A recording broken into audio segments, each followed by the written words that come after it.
central banks would hope that by now there'd be clearer evidence of services inflation easing off, but that just doesn't seem to be happening. I'm not sure necessarily we're going to be getting back to expansionary environment just yet. The trade into what we'd call more cyclical parts of the market probably happened too fast, too soon, earlier on this year. We're still going to see prices going up here. That's the main event. I'm still medium term of the opinion that this monetary tightening will see the economy suffer in the future. This is Bloomberg Surveillance with Tom Keene, Jonathan Ferro, and Lisa Abramowicz.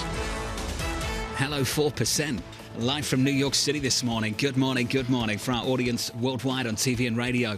This is Bloomberg Surveillance alongside Tom Keene and Lisa Abramowicz. I'm Jonathan Ferro. Futures right now down 0.5% on the S&P 500. 1 hour ago, Eurozone CPI, TK, record high. Once again, what we've seen here, the trend of the last number of days and frankly the last number of weeks, John, this screen that I'm looking at now in the Bloomberg I've never seen. What period is that? It's not 1994. It's not 06, 07. There is something moving here. And the word the pros use is convexity, which is French for car acceleration.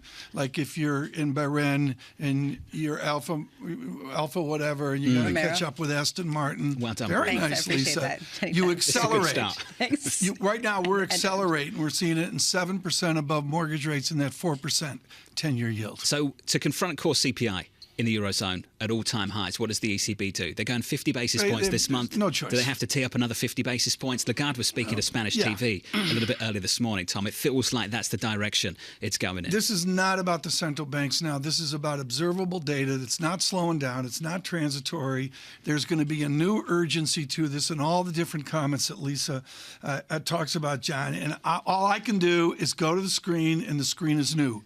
The comparison of the 2-month and the 30-year is extraordinary. Never seen it. Well, let's go through the curve piece by piece. The 2-year in the last 24 hours through 490. Then we break 4% on a 10-year, I think for the first time since November. Is that right? Correct. So a 10-year this morning still hanging in there, in and around 4%. Lisa, up another 2 or 3 basis points. So here's a question. How far do central banks have to go to just get to neutral? And I think that's the new question, because right now the fact that inflation is still accelerating has people concerned that maybe we haven't gone as far as we think we need to go just to even stabilize the economy. And that, I think, is the fear. What I also think is interesting on the heels of that data out of Europe, why is the euro losing versus the dollar? Really, because does this basically indicate that they think that the ECB is going to raise rates enough to diminish some of the economic trajectory there? You can't look at just the pair in a vacuum. You have to triangulate. And about 40 minutes ago, you were just getting in. About 40 minutes ago, I triangulated euro-yen. And the answer is... what did you find? Euro with convexity. Euro with convexity is strong euro. Japan's being left behind, I get it. But that's a key technical break. If you have euro-yen break out to new euro strength, that really shows how they're both ratcheting up along with all these rates. There's a global story here right now between Europe and the United States, and Japan's a feature in all of this as well. Inflation's looking stickier. What was interesting about the ISM yesterday, ISM manufacturing, the headline number wasn't tremendous. It wasn't terrific. It was an improvement. It was still sub 50. The prices paid component just spooked people. And Lisa, that speaks to the moment. Anna Ruskin of Deutsche Bank wrote about this yesterday. Anything that speaks to sticky inflation, that data point did. This market does not like it one bit.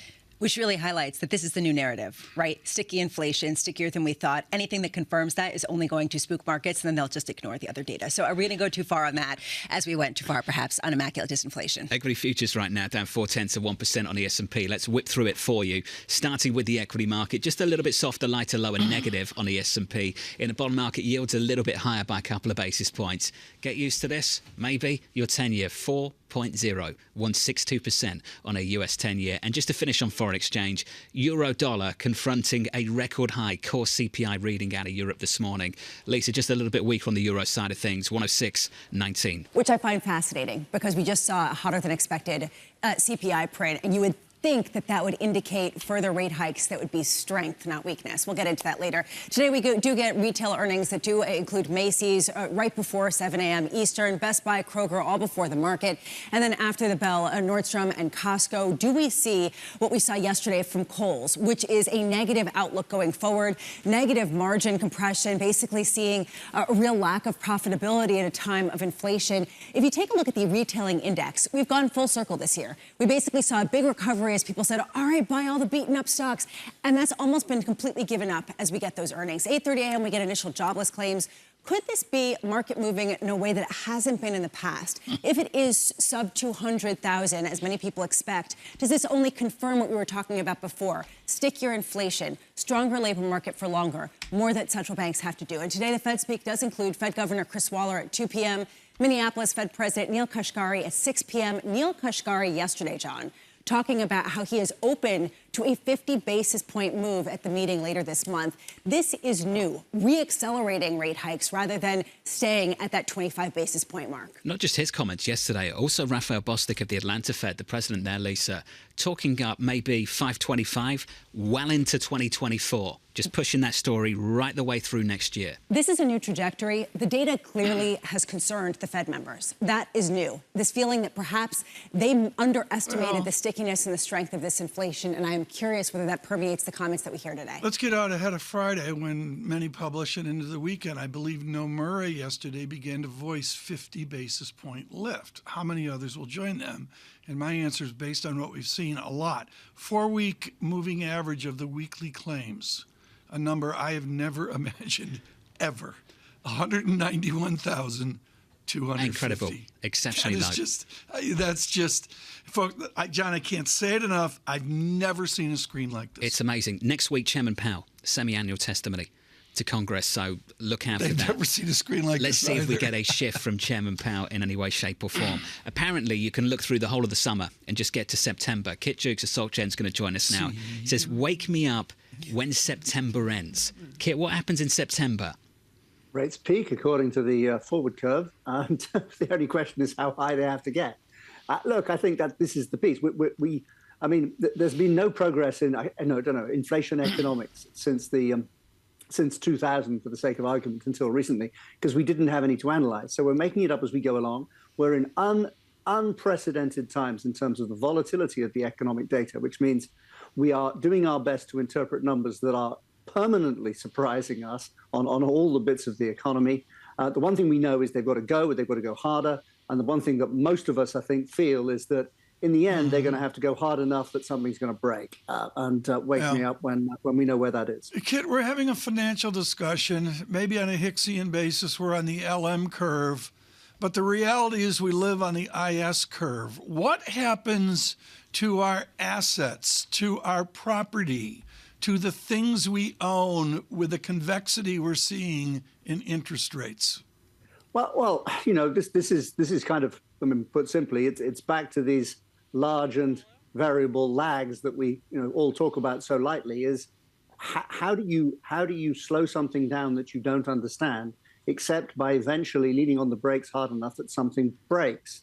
And what breaks are asset prices, nearly always, and then the real economy. So this is dangerous. Not dangerous because the Fed's doing a good or a bad job, or the ECB's doing a good or a bad job, but because they don't understand, we don't understand. It's all very new. The data are all over the place relative to expectations. So they have no choice but to talk about going 50, but to risk doing too much. Tell us that that's some idea of neutral. They have no idea where that is, and go too far. I was talking about triangulating foreign exchange pairs to get out to September, to see you in September. Which pair is most efficacious? Which pair can I profit from?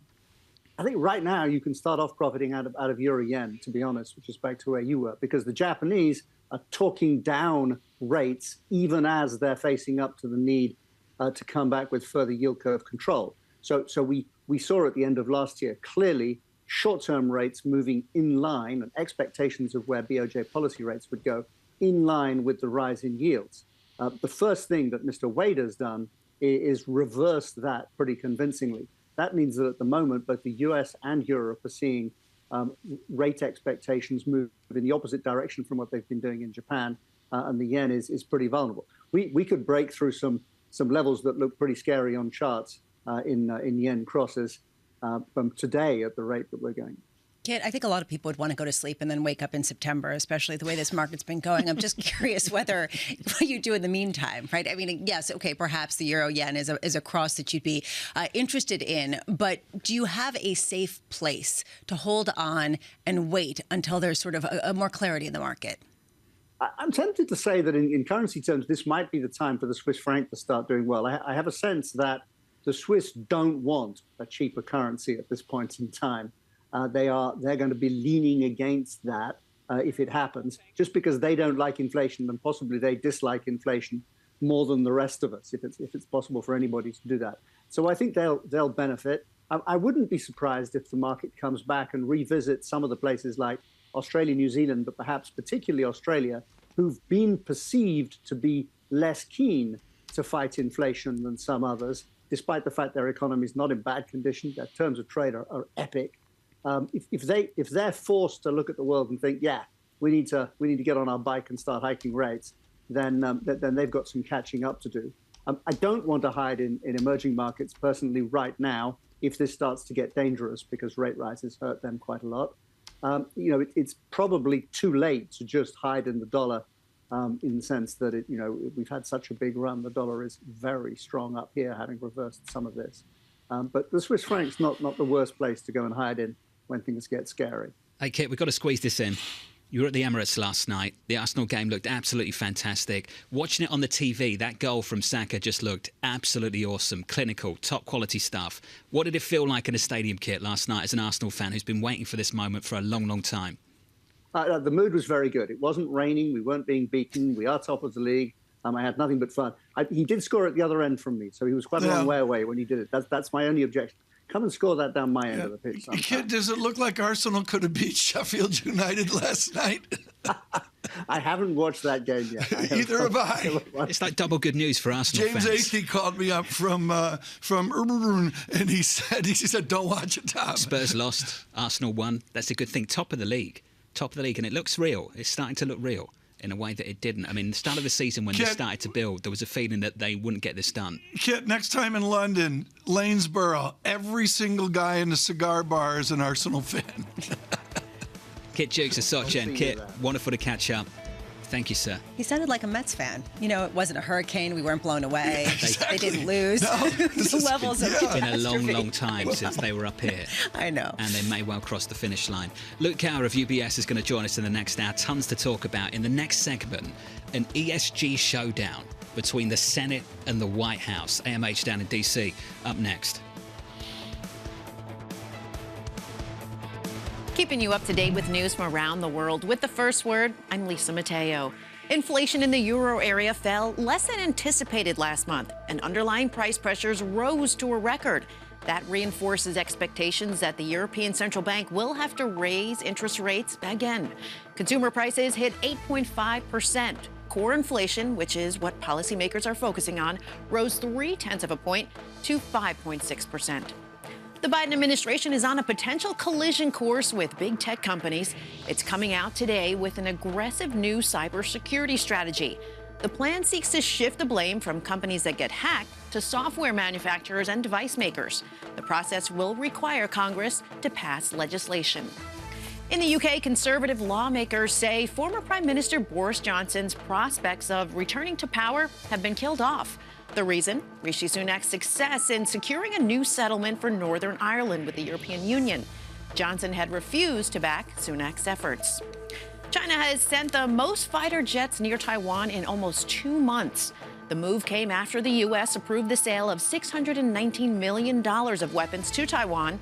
Almost 24 Chinese fighters were detected in the southwestern part of the island's air defense identification zone. And Elon Musk's much hyped master plan for Tesla fell flat with investors. The 4-hour presentation failed to offer any firm detail on the company's next generation of electric cars. Musk said that what he called a proper product event will be held later. Shares are lower in pre-market trading. Global news powered by more than 2,700 journalists and analysts in over 120 countries. I'm Lisa Mateo, and this is Bloomberg.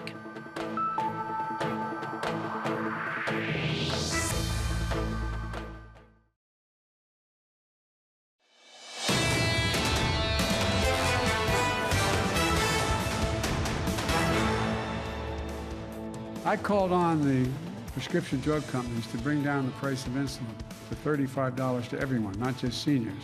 But today, Eli Lilly, the largest manufacturer of insulin in the United States of America, agreed to do just that.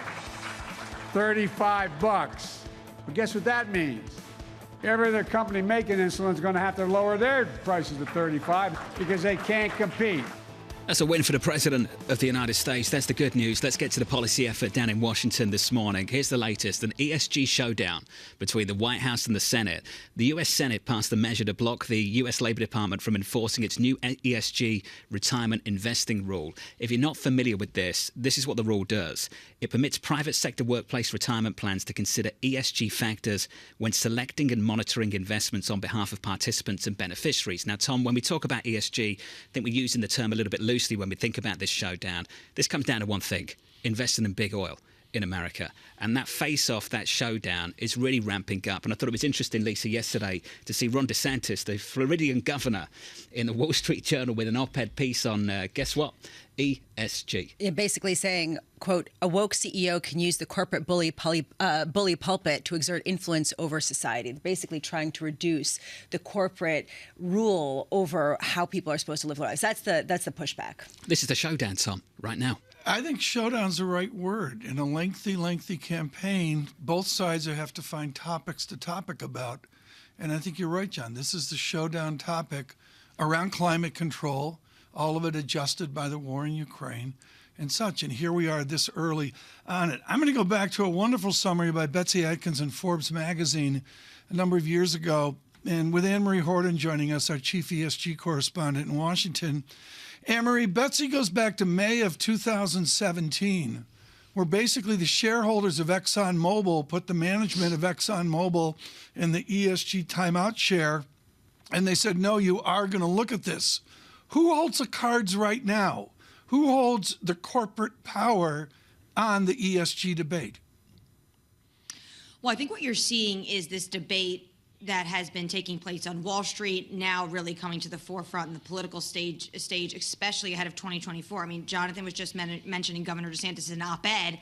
He mentions this a lot, this quote-unquote woke capital, and how he wants to cripple this ESG investing in his book. And he's on a national tour promoting this. So this is becoming a hot-button issue because for the Republicans, what they're trying to shed light on is like how how corporations are using what they deem social issues when they come to investing. But the bottom line is you already see places like BlackRock, like State Street, already taking ESG into consideration when they are talking about investing. Also, this labor rule is not a mandate, and you really get that point across when you look at Senator Schumer's op-ed in the Wall Street Journal as well, and just saying that this is something that they should be allowed to look at. But while, yes, this has implications for the financial community, this is really going to be either virtue signaling or a way to get out a completely different message on the political end. I mean, I got 8 ways to go here. And just because of time and early morning, I'm going to cut to the chase. There's a political polarity. Do you have any sense, or does Gallup have any sense, or any polling or academics, do they have any sense where the middle of America is on this topic? Well, I haven't seen any polling specifically on ESG investing, but to my earlier point, I think what politicians are trying to do is use this just to talk about other issues, like Governor DeSantis is using this to then talk about a number of other issues in terms of what he thinks Democrats are using in terms of quote-unquote woke politics. I don't know if everyday Americans even know this rule in the Labor Department exists. This goes beyond virtue signaling in Washington. I think you have to get to the state level to think about how this really hurts businesses. And the banks at the moment, the asset managers, may well be stuck right back, slam bang in the middle of all of this. There is a list in Texas, state law, that limits government entities from doing business with firms that restrict business on oil and gas producers. On that list already are the likes of UBS and BlackRock. And the Texas comptroller in the last day or so plans to add at least one more firm to the state's tally of financial companies on that boycott list. Now, Anne-Marie, I'm just wondering how you expect this to play out state to state in this country in the coming years. Well, at the moment, for this exact, with the Senate trying to block this, and this has gone ahead, the president will veto this. But I imagine, Jonathan, depending on whether or not it's a red or blue or purple state, that's how it is going to play out. When you talk about the oil and gas industry, though, it's interesting because it also puts the Biden administration in a little bit of a hypocritical position, because at the same time, they want to make sure that this rule stays intact and that these fiduciaries are looking at things like ESG when it comes to retirement planning. They also have been begging the oil industry to pump more. And the issue with the oil industry is they say that we don't have the bankers and we don't have the investment in New York and financial capitals around the world. And Marie, John pointed me to this Ron DeSantis op-ed, and one of the lines in here really highlights the bigger issue here. Yes, this is an ESG issue. Yes, this is a fossil fuels issue. But Ron DeSantis writes, the regrettable upshot of the woke ascendancy is that publicly traded corporations have become combatants in battles over American politics and culture, almost invariably siding with leftist causes. Has this sort of tilt toward ESG, environmental, social, and governance concerns, kind of made the Republican Party, traditionally the bastion of corporate America, suddenly pitted against the same corporate America that they used to support? Well, I think that's the heart of what Governor DeSantis is getting at, right? And this also comes down to, when you're want to run a presidential election, you need massive amounts of money in America to do that. And what we've seen over the course of, really a decade, but this was incredible. It happened incredibly quickly during the prior administration, is employees at corporations really pushed top management to make different decisions and to make sure they were considering social decisions, and managements have moved on it. And so this is something that Governor Ron DeSantis is really trying to poke a hole in, and he's taking this message nationally. Anne-Marie, thank you. Down in Washington, we'll continue this conversation in the next hour. Looking forward to that. Interesting to see the governor of Florida on a bit of a media tour at the moment, Tom, with a new book. That was a Wall Street Journal opinion piece to kick off the week. I think there was an interview as well with the Times of London as well on that book too. Just getting a little bit more familiar with the man down in Florida. Yeah, it's a media tour, and it's also visits to states, and it's all wrapped around the primary season. Is Sir Keir on a media tour in the United Kingdom right now, the head of Labour? No. I think they're always on somewhat of a media tour. Yeah, but it's interesting to see him engage the national media, the international media, and the for other 10 candidates as well as Pompeo. He's not officially and declared yet, has he? No, they haven't yet. But, what are we in store for? 10 candidates? Does someone challenge Mr. Biden if he decides to run for a second term? Well, and then where is the gravitational force for both of the parties, right? And I think that seems to be one of the big questions that really gets raised with some of the discussions that we see in Washington. Is it going to be China, where there's bipartisan agreement? Is it going to be ESG to sort of signal some of the social issues that really have galvanized a number of the parties on both sides? I have no idea how the middle of America polls on ESG. I have absolutely no clue. To me, it's a complete mystery. I think it's pretty clear how they poll on energy. They don't want to pay a lot for it. They don't. Absolutely. Every politician will tell you that. Yeah. It limits my travel below 59th Street. It's a long way. I personally think that it's become, a trigger phrase that you say ESG, and you've got some people who are like, yes, and other people say no. Totally. It's become completely politicized, and it's removed scientific analysis of what exactly needs to happen to reduce carbon emissions in a logical way while preserving, enough of a lifestyle that people want to perpetuate politically. No, agreed. And that's why I said when we started this segment, the term ESG is just being used really, really loosely here. And politically, what it comes down to for a lot of people is just whether you support fossil fuels or not, whether you want to support big energy in America. But I think that if you talk to investors, it's much more nuanced, and even the fossil fuel companies are very much in on the transition. Are they ESG at Formula One? Are they seriously? I think they trying to save energy? They're trying to become a little bit more at 200 miles an hour. But Tom, at the end of the day, if you're touring the world for 9 months, 10 months, from city to city,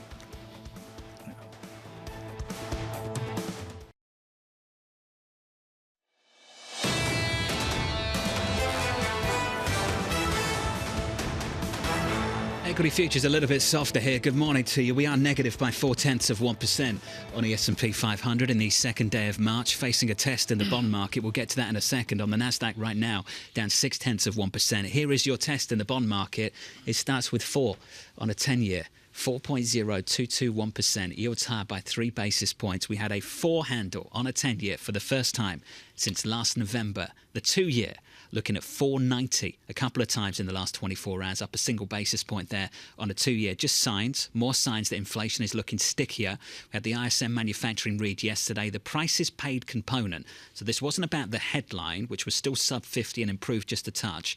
This was about the prices paid component. A lift there spooked this bond market. In the FX market, the data point out of Europe about 90 minutes ago spooked a lot of people too, although we kind of knew it was coming based on the regional breakdown of things. We saw France, Spain, Italy, Germany, inflation still elevated, and across the Eurozone, core CPI all-time high. Tom, 106.22, euro dollar negative 0.4%. 50 is absolutely nailed on. 50 basis points from this ECB this month. It's about whether another 50 after that is nailed on too, and a lot of people think it is. Oh, and the new data dependency as we hang on every interest rate topic. I would look also at the 10-year real yield. One of the series that I use is really not at a technical breakout. It doesn't give me the drama of 4% 10-year yield, but the real yield at 1.58% is grinding ever higher. We're just not at a breakout. Are we sufficiently restrictive with that in mind? Lisa mentioned earlier, I think Lisa asking the right question. Feast. Are we even at neutral? I mean, I don't think people understand. Never mind restrictive or sufficient restrictive. If you take a look at real yields, or if you take a look at inflation expectations on 2-year yield, on 2-year bases in the U.S., they're back to the highest levels going back to November. A concern about stickier, longer inflation in the U.S. We're going to get Matthew right now. We do this with Dean Kernett. He's founder, CEO of Macro Risk Advisors, who writes a really adult, pro, math-driven, quant-driven note on where we are in the markets. Lean forward, and we'll try to sort through the jargon. There's a banded trend, Dean, of 2 standard deviations up and 2 standard deviations down. My calculation this morning on the 10-year U.S. yield is 2 standard deviations up is an elevated 4.1105%. Does your body of work suggest we'll get there? Well, I think we're certainly all beholden to the data at this point, and we've got a raft of incredibly important data coming. I think there's no precedent for the big 3 macro catalysts from a data standpoint occurring in just 9 trading days. So you've got NFP, CPI, and FOMC all within 9 days. So it's exceptionally important, obviously, for the market. The vulnerability here to me seems to be to better news. So it's a good as bad sort of dynamic that crept back into the market. Right. And, as we sort of look at the different segments of the yield curve, we could look at 3-month, 2-year, we could look at 2s, 10s, 3-month, 2-year flattened, right? That was a head scratcher for a period of time, the speed with which the Fed was supposed to be cutting rates after raising them so quickly. That didn't make a lot of sense. That's normalized quite a bit. That curve is flattened out. And so the next one to sort of wonder about is something like 2s, 10s. So if 2s are up here at 5 and 10s are at 4, right, at some point the 10-year is just a succession of 2 years. And so we have to ask ourselves, what does higher for longer truly mean?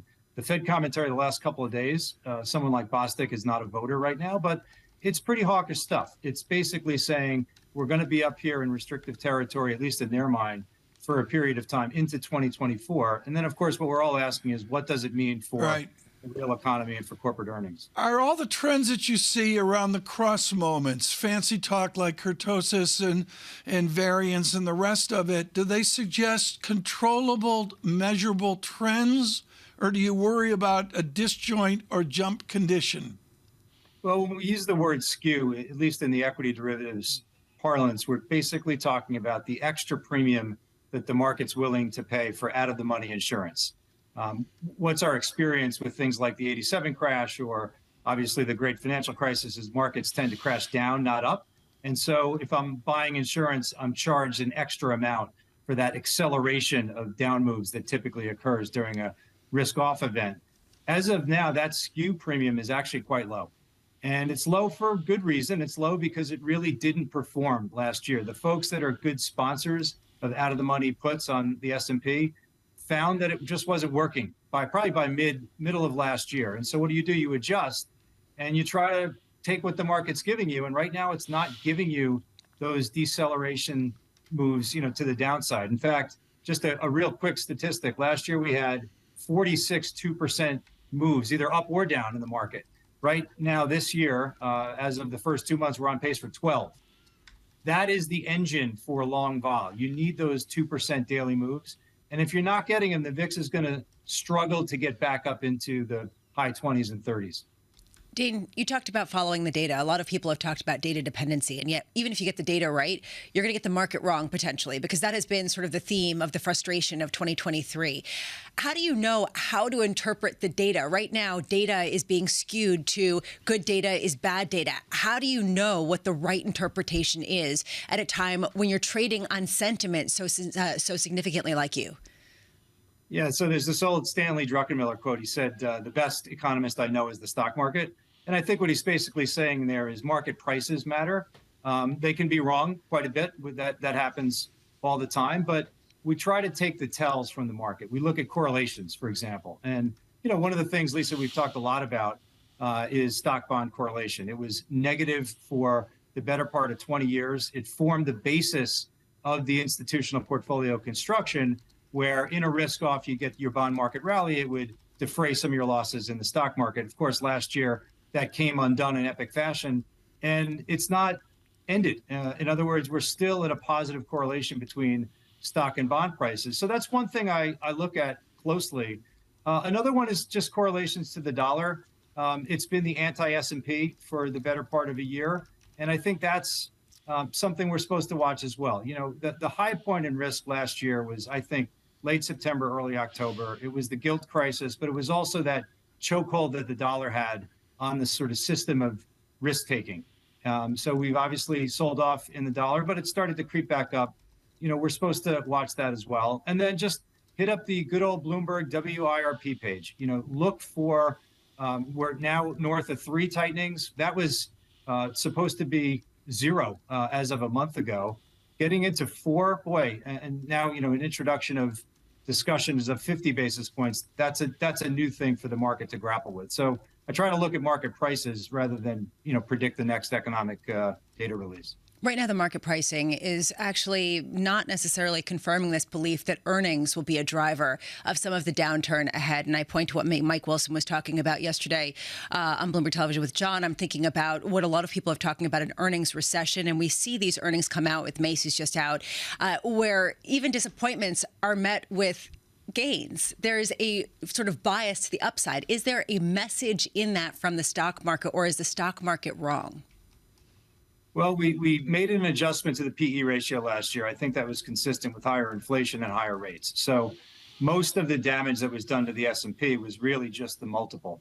And so what folks will say is this is the year where the impact of higher rates starts to flow through to the real economy and to corporate earnings. And, you get to current levels of the S&P with something around a 17.5 forward PE and 230 on earnings. That's not my forte, but it just seems to me that keeping the short rate up here at 5%, knowing what it ultimately does to critical aspects of the U.S. economy, like the housing market, it's going to ultimately matter. And if I'm thinking about volatility and I'm thinking about hedging, the brightest line I can draw in terms of what moves the market is a deceleration of earnings. And perhaps what's happening, Lisa, is that the market is just waiting to see that you've actually going to have to see the decline in earnings for the market to start to move.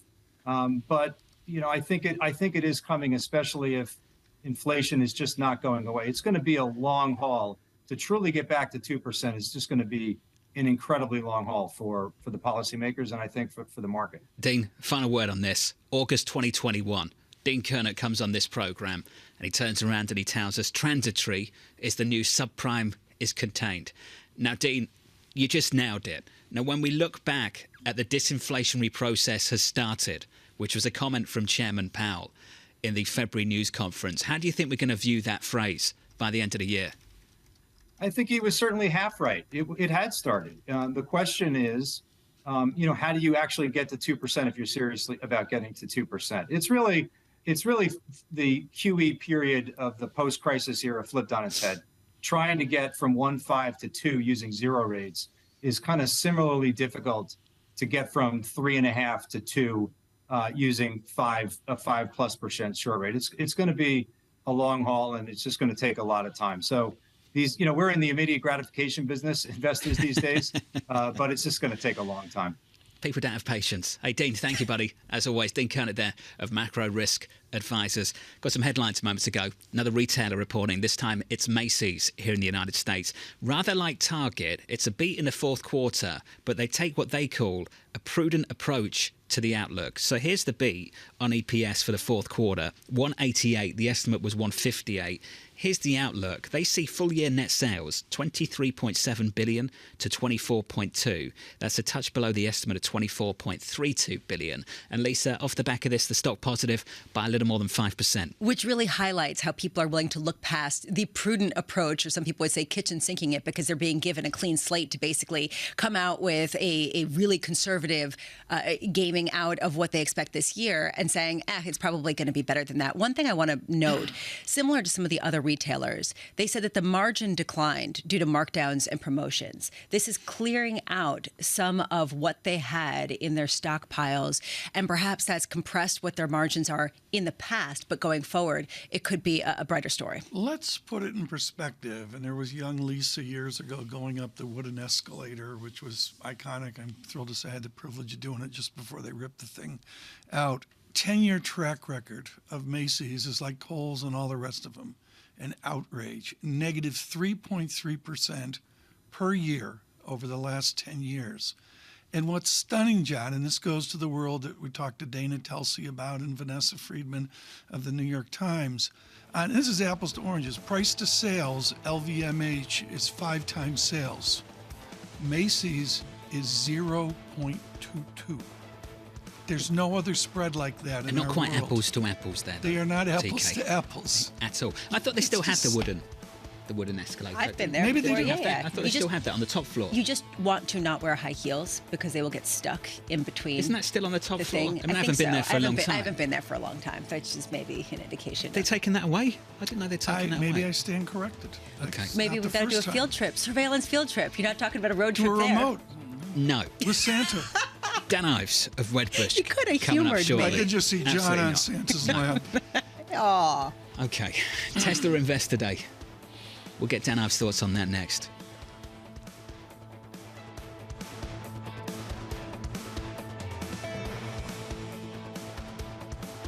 Keeping you up to date with news from around the world. With the first word, I'm Lisa Mateo.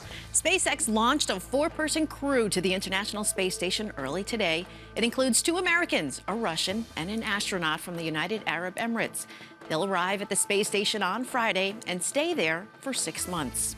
It's the first victory for Republicans in their crusade against the so-called woke capitalism.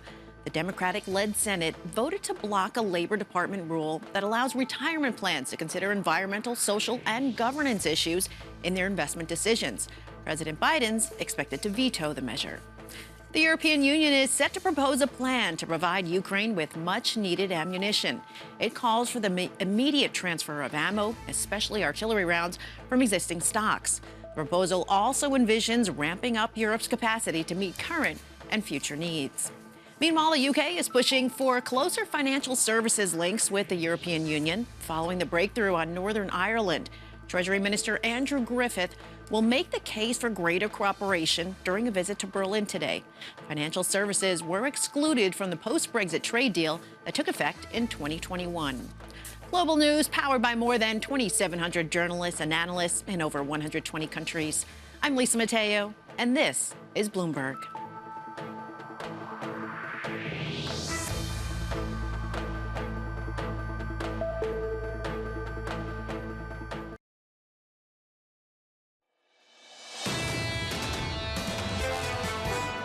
We intend to increase production at all factories. Affordability is what matters. So as you make the car more affordable, we will have demand go crazy. The hard part is building the cars.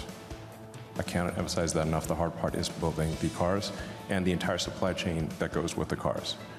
This is a logistics challenge of extraordinary difficulty. That was Elon Musk there, Tesla's CEO, on Tesla's Investor Day in the last 24 hours. Many analysts disappointed by Musk's presentation. Disappointed. Tesla shares down in the pre-market by close to 6%. Dan Ives of Whitbush disagreeing, saying this was a showcase event for Musk and the Tesla community. We maintain our outperform rating, 225 price target, and came away, Tom, very impressed by the Tesla Foundation and Musk vision for the next decade. So there's a bull. I'm lost. Do we need a brief on this? How much is the average Tesla, John? I mean, when we're looking down the roads that you and I look at. Depends what features you get on it. Exactly. I mean, but they're pricey. I mean, the answer is we've learned that EV is pricey, right? We can all go there. Sure, 50K plus. Okay. Dan Ives joins us now with Wedbush here on his enthusiasm for Musk Automotive. Dan, I look at the desire for a cheap electric car. Everyone else has the same desire. I'll leave it up to you, Nissan, et cetera, et cetera.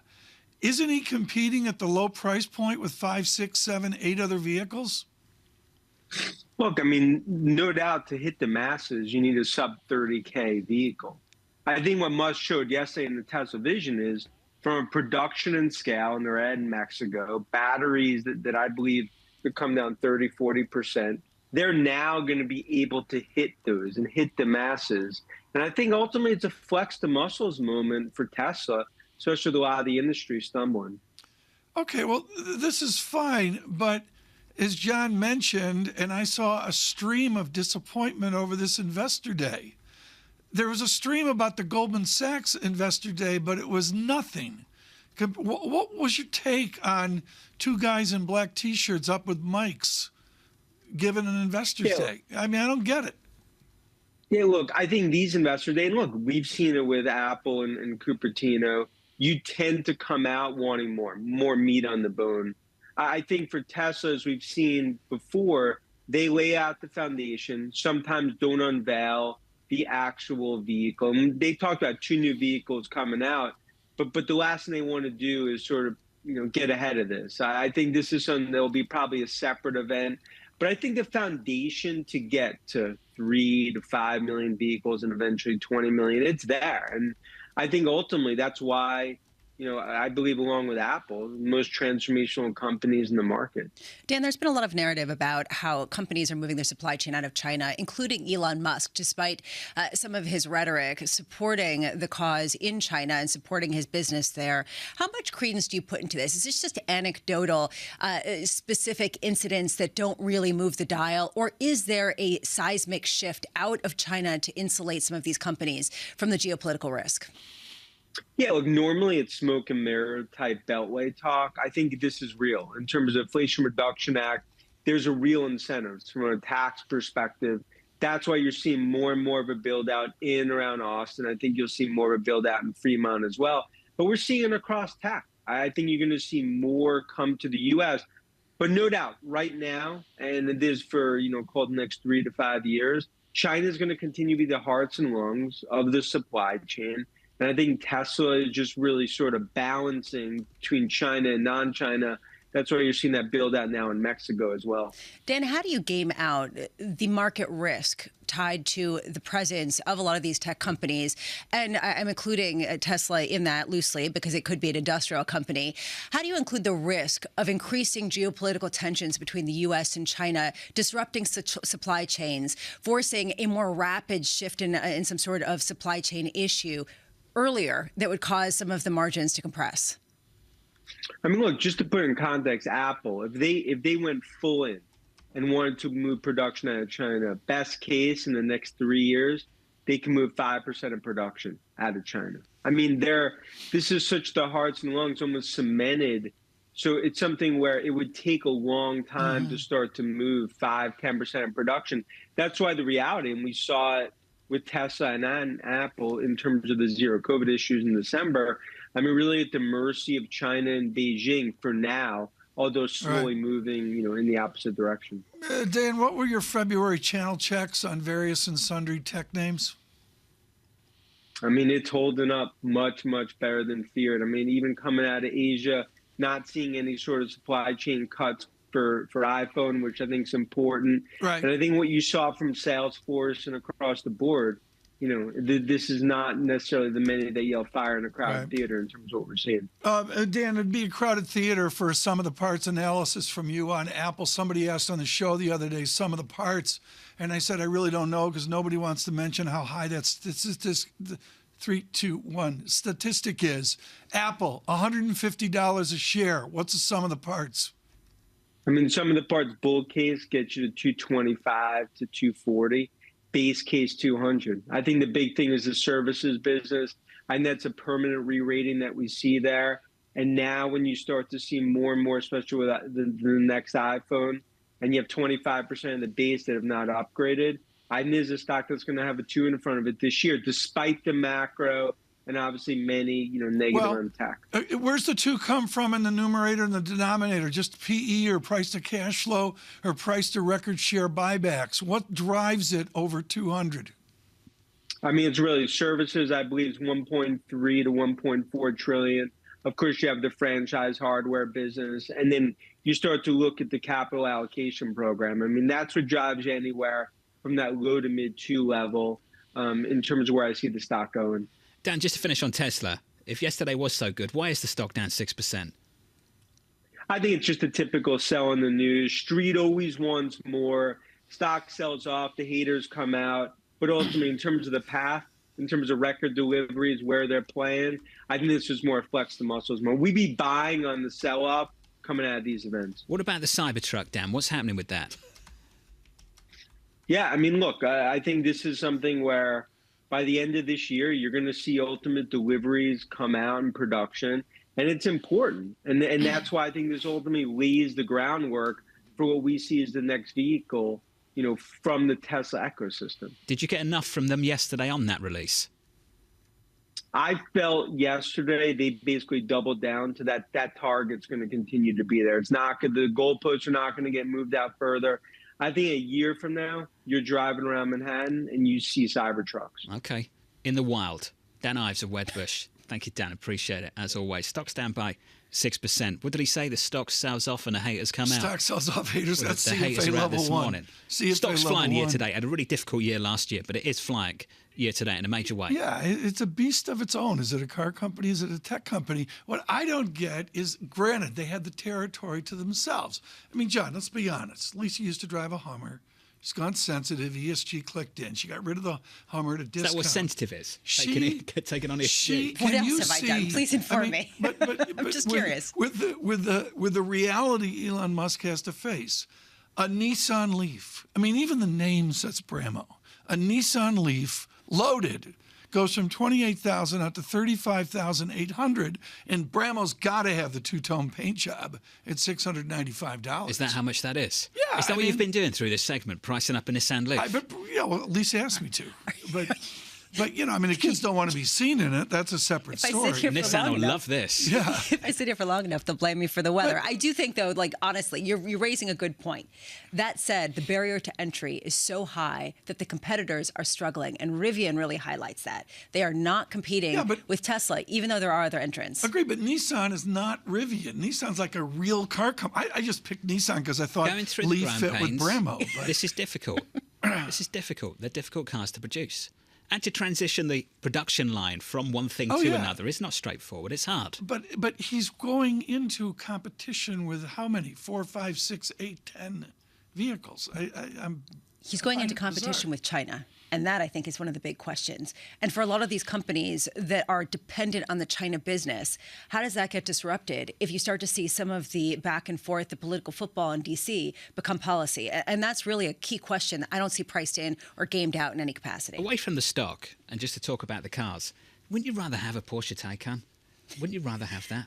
I mean, for me personally, that's what I prefer. Evidently, I'm in a Leaf. That's well, you can going drive around. my car if you like. Thank you. You'd have to stick him in it. We can share. First person. I'll drive. You'll sit in the back. She's driving a Porsche with Birkenstocks on it. You can just awesome. It's just good to see it. Luke Howard's coming up next from UBS. No, I can see him in a Porsche. I'm sure he's got one. Luke's going to join us shortly. It's that UBS money, Tom. It makes a difference. He's driving a Fiat before. Future's negative. This is Bloomberg.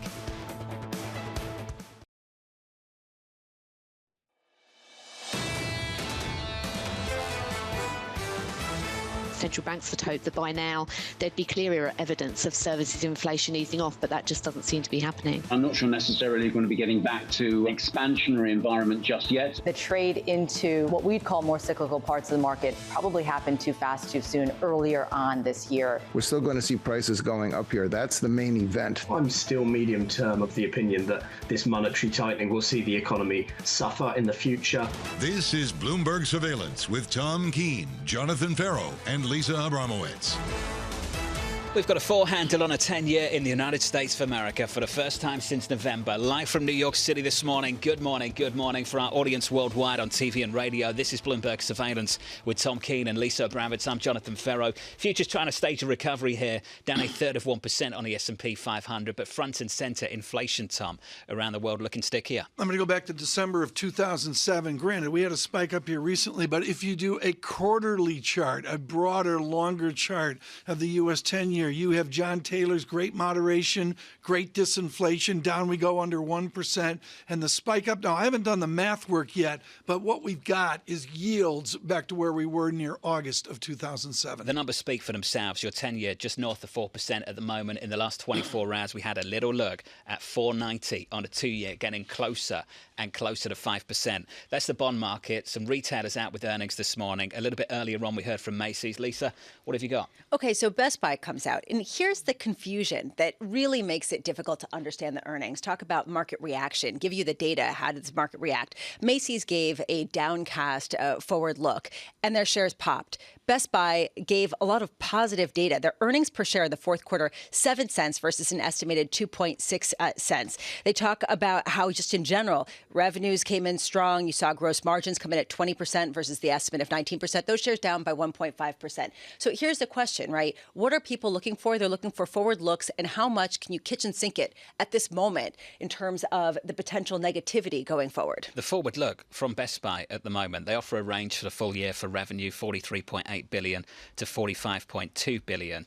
The estimate was 45.74 billion, so a touch lighter there. For full year adjusted EPS, the range they're looking for, 570 to 650. The estimate there, 675, so a touch light on that one as well. Best Buy in a pre-market, at least no real drama. We're down about 6 or 7 tenths of 1%. Which highlights, again, how many more companies are going to come out and try to give the most downcast view that they possibly can?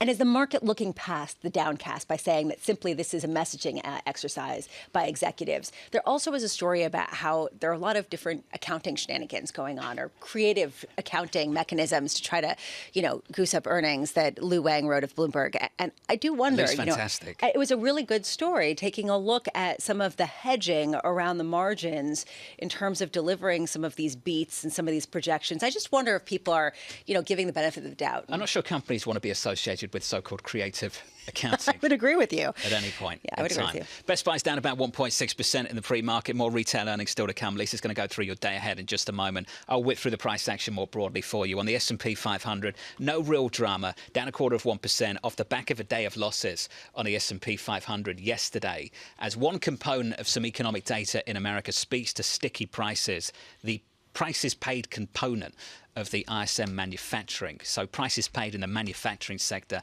just a bit elevated, spooking the bond market. That's why you've got a brand new 4 in front of a 10-year right now. Your 10-year yield, Tom, just north of 4%, up 2 basis points on the day. Back to 1985, John, and this really gets my attention. I didn't realize it was this bad. The spike up in yields, really carefully done on a log chart, is exactly 4 standard deviations. Luke Kawa knows there's a difference between 2 standard deviations and 4. We'll get to Luke in just a moment. Lisa, just to finish off with the data we've had so far this morning. Ton of earnings, yes. Eurozone core CPI, inflation in Europe, record highs, just not what the ECB president wants to see. And it sort of puts a 50 basis point rate hike as a lock for the ECB, and then potentially another one after that. What we're looking at today are the retail earnings. We've gotten Macy's, we've gotten Best Buy, both giving a more negative projection, more cautious projection for the year ahead, but delivering good fourth quarter results. After the bell, we get Nordstrom and Costco.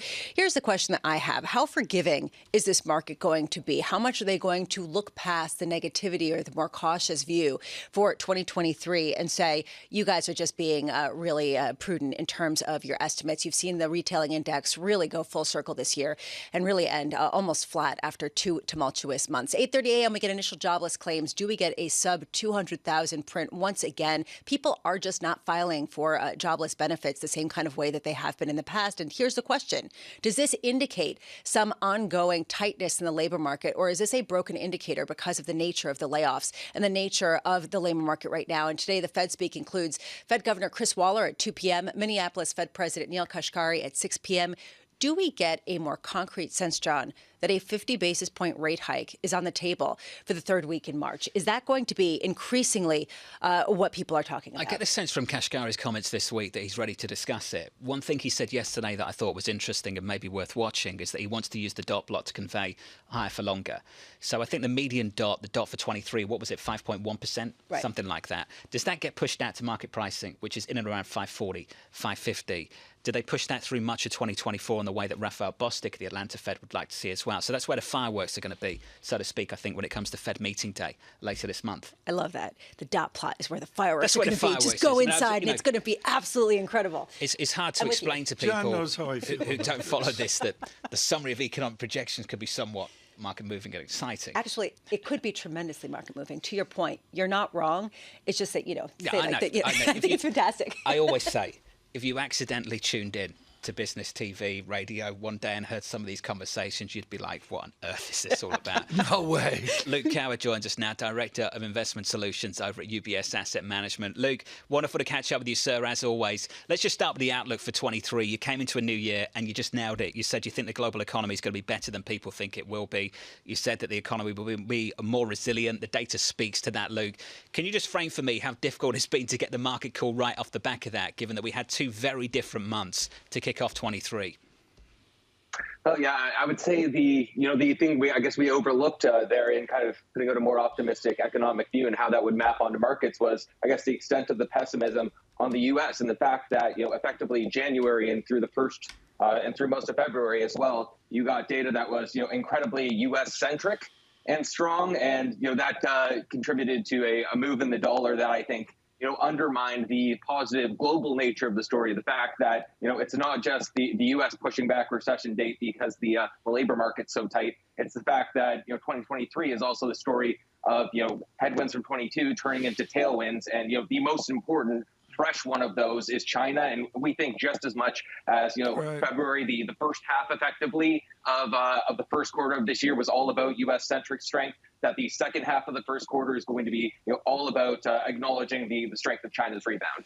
Luke, young Turks like you, prodigious in mathematics and dynamics, have never seen these rates, including the 4 standard deviation U.S. 10-year move I just mentioned.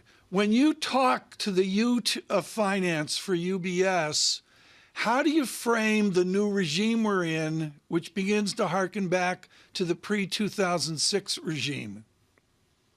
Oh, we love it. Multi-asset portfolios, giving us a yield where we're able to count on possibly yield at the long end, the possibility of capital appreciation, but also these yields on the short end from portfolio construction standpoint. Especially if you kind of have the view as we do that stocks are very expensive, particularly U.S. stocks, but that the labor market's preventing kind of a credit cycle. Well, in that case, you see what's going on with USIG at the front of the curve, and you just say, hey, that's a very, very attractive opportunity. So, in terms of what we do, having that option with yields being where they are to build better portfolios, help clients meet goals a little easier after what was a tough 2022 all around in markets, we'll take it happily. How hard of a sell is it, Luke, to say go buy Chinese equities?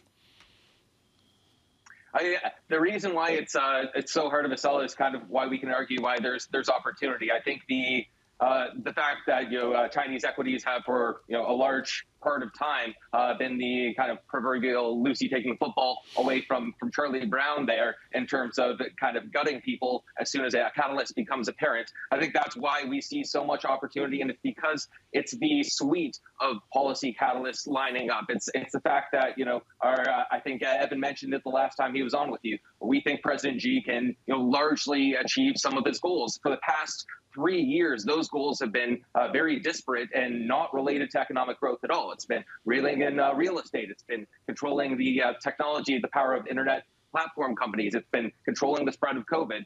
Now all of those kind of boats are lined up in the right direction for growth. So the fact that it's just this multifaceted suite of policy changes that are more pro-growth is, I think, something that makes the sales pitch a little easier this time around, because everyone can see how stark the policy shift is along these different lines. Look, for a long time, the US-based investor hasn't needed to look abroad because things have been so great here at home, particularly with the big tech players.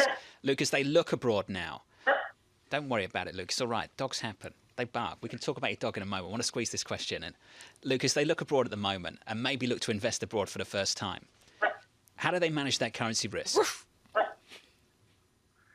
On currency risk, I think that's the kind of one thing on a tactical basis and on a strategic basis where a lot of the stars will be aligning in the same direction. If you talk to the folks who put together our longer term capital market expectations, and I would say even across the street, a lot of those strategic asset allocations model have the dollar is very rich, needing to mean revert. So from that perspective, it's going to be effectively an additive to returns going forward. Then on the tactical basis, what we've seen in effectively the source of what's given the dollar this latest leg higher, it's the terminal rate, which was in a 15 basis point range around 5% for 4 months, broke out to the upside. So you have to say, okay, well we're going to 5.5. Are we going to have the same move though in the terminal rate that we got through all of 2022? And our answer to that is no. There's simply not going to be that kind of momentum. So in terms of real rate differentials compressing, in terms of real economic outcomes compressing, and very importantly from the equity standpoint,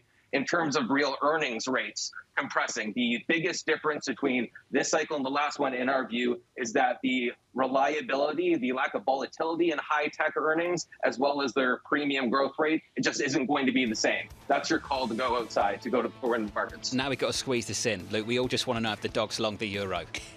1 bark for yes, 2 for no. There we go. There he is, long There we go. euro. So long the euro. Yeah. Hey, Luke, that was awesome. Hug Mahavlich for us. That's Luke fantastic. of UBS, right on cue. Is that 1 bark or 2? That was 1 So bark. and then came in with another one. So it's just like yes, yes. Like yes, it was nice. yes, yes. That works. We should make a show out of this. I think that we will. All right, next out, Liz Young of SoFi. Looking forward to that conversation a little bit later. Futures down 0.25%. This is Bloomberg. Gotta love that. Keeping you up to date with news from around the world with the first word. I'm Lisa Mateo. Inflation in the euro area fell less than anticipated last month, and the underlying price pressures rose to a record. That reinforces expectations that the European Central Bank will have to raise interest rates again. Consumer prices hit 8.5%. Core inflation, which is what policymakers are focusing on, rose 0.3 of a point to 5.6%. The Biden administration is on a potential collision course with big tech companies. It's coming out today with an aggressive new cybersecurity strategy. The plan seeks to shift the blame from companies that get hacked to software manufacturers and device makers. The process will require Congress to pass legislation. In the UK, Conservative lawmakers say former Prime Minister Boris Johnson's prospects of returning to power have been killed off. The reason? Rishi Sunak's success in securing a new settlement for Northern Ireland with the European Union. Johnson had refused to back Sunak's efforts. Shares of Macy's are surging today. The department store operator reported better than expected fourth quarter earnings and comparable sales. Plus, the midpoint of Macy's full-year forecast beat the consensus. And it's the starkest warning yet from a U.S. bank that caters to the crypto sector. Silvergate Capital says it needs more time to assess the extent of damage to its finances stemming from last year's crypto rout. That includes whether it can remain viable. Shares are plunging in pre-market trading. Global news powered by more than 2,700 journalists and analysts in over 120 countries. I'm Lisa Mateo, and this is Bloomberg.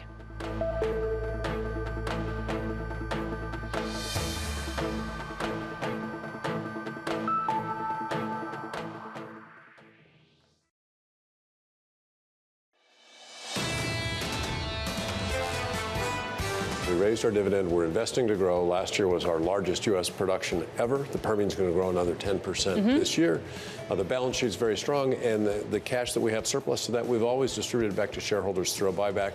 The company's stronger today than it was just a few years ago, so the numbers are larger, but the approach is very consistent. So the White House has not called you yet? I haven't gotten a call. A fantastic exchange there with Alex Still and Mike Wirth, the Chevron chairman and CEO. Live from New York this morning. Good morning. Second day of March. Equities doing its thing. Lower, down, negative a third of 1% on the S&P 500. Adding to the losses from yesterday. Sticky inflation, a theme worldwide. We saw the prices paid component of the ISM manufacturing survey here in America elevated. To add to that, as expected, really, Eurozone core CPI, all-time highs.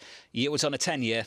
Get used to this, maybe. I say maybe because who knows, given where the price action has gone so far year to date. 4%. Why should it stop here? On a 10-year. Well, at the end of the day, the market's priced in a higher terminal rate, Tom, of, say, 550. Yeah. Let's see. There are some people out there who thinks this data can hit an air pocket in the next couple of months, and we'll find out. Yeah. I'm not taking a view. I just can't take a view in the other direction either. I actually think that you could make an argument, and I understand when people say that you're close to the peak in the 10-year, just simply because if you end up with central banks doing more now, you have to imagine that's going to have consequences longer term, right? I mean, you have to imagine that's going to diminish some of the growth longer term. So the more hiking that you bring into the front, the more you could see that 10-year potentially move, unless we're in a completely new regime. That's the other side of the debate. I think what's fascinating about this moment, just in terms of inflation expectations building again, it's happening without a rally in Mike Wirth's world. Yeah. It's happening with crude flat year to date. And Mike Wirth was talking about China and how the sort of resurgence of China was going to cause a pop in oil prices. We've heard this before. Where is it? We're not seeing it. To go all Elarian on you, and I jest, but Dr. Elarian is truly expert at the game theory of this. The unknowns out there now are unquantifiable. And what I find interesting, John, is the financial analysis of standard deviations and trends and vectors and all. But nobody's talking about the asset realities of that, the new world we're in now, 7% mortgage, or where we could be in 60 days. No one's talking about what it does to assets. So Mohammed put out a piece on Bloomberg Opinion this morning, super humble about the fact I did not read it, Mohammed. I'm sorry. Well, I've read it. He said the following: it's no longer crystal clear to me what the right policy step should be now. I suspect I'm not the only one. He was pushing for a 50 basis point move at the last meeting. They didn't go in that direction. He said this, though.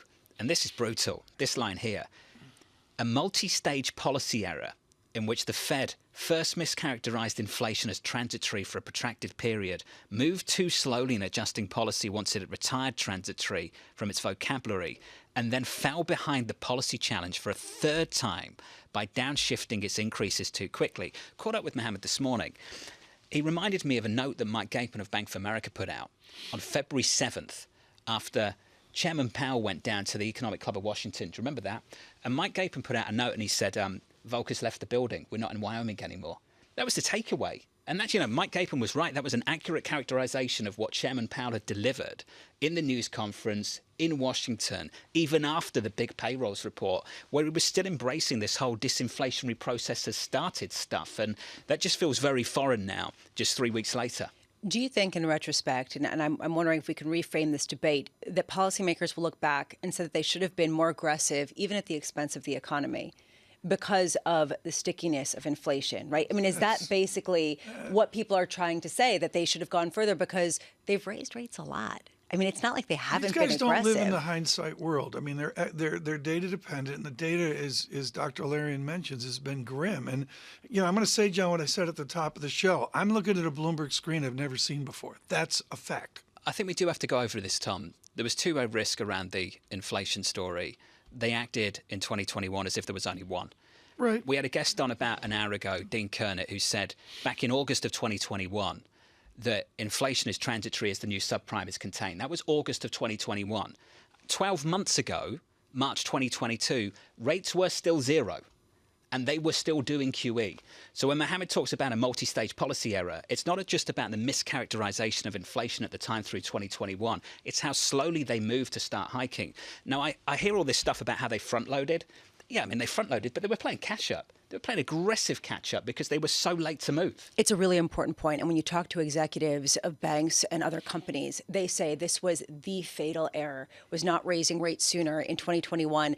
And a lot of them have this concern that it was political because Jay Powell wasn't renominated yet and didn't want to make an aggressive move because of that. Do you want the politics this morning? Here's the politics this morning.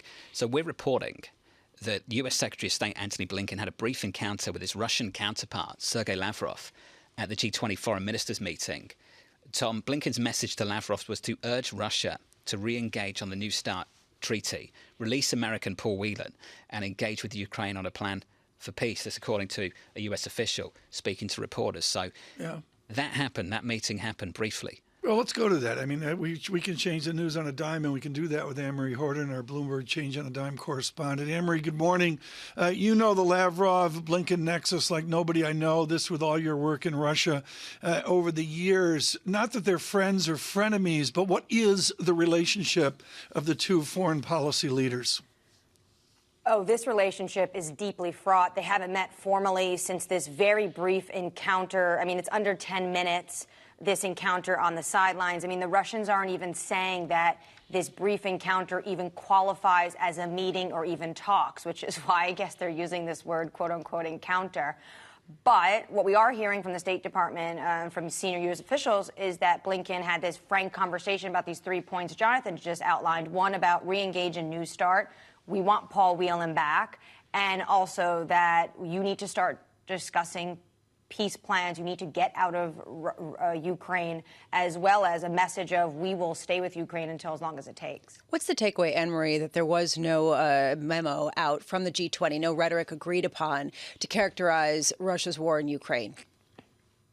Honestly, I'm not surprised. Finance chiefs and central bankers also met at their G20 meeting last week, and there was also no joint statement, just this document from the chair.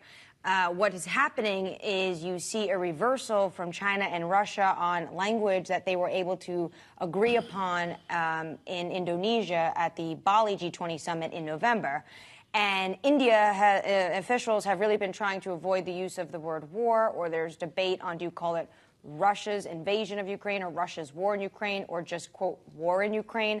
A lot of this is semantics. Obviously, it is Putin's invasion of Ukraine. But what is key here is that the G20 will be overshadowed by this issue.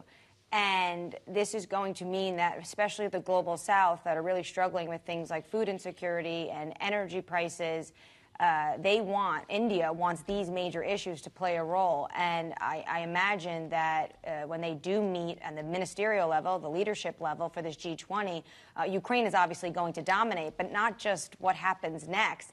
It's going to be about things like this. What can all these 20 nations agree at even calling this conflict? I can't agree on much right now, sadly. Anne-Marie, thank you. AMH on the latest. Remember that phrase from Ian Bremmer that he made very popular, G0, never mind G20. The latest from the G20, the foreign ministers meeting then. Secretary Blinken, the Secretary of State here in the United States, had a brief encounter with his Russian counterpart, Sergei Lavrov.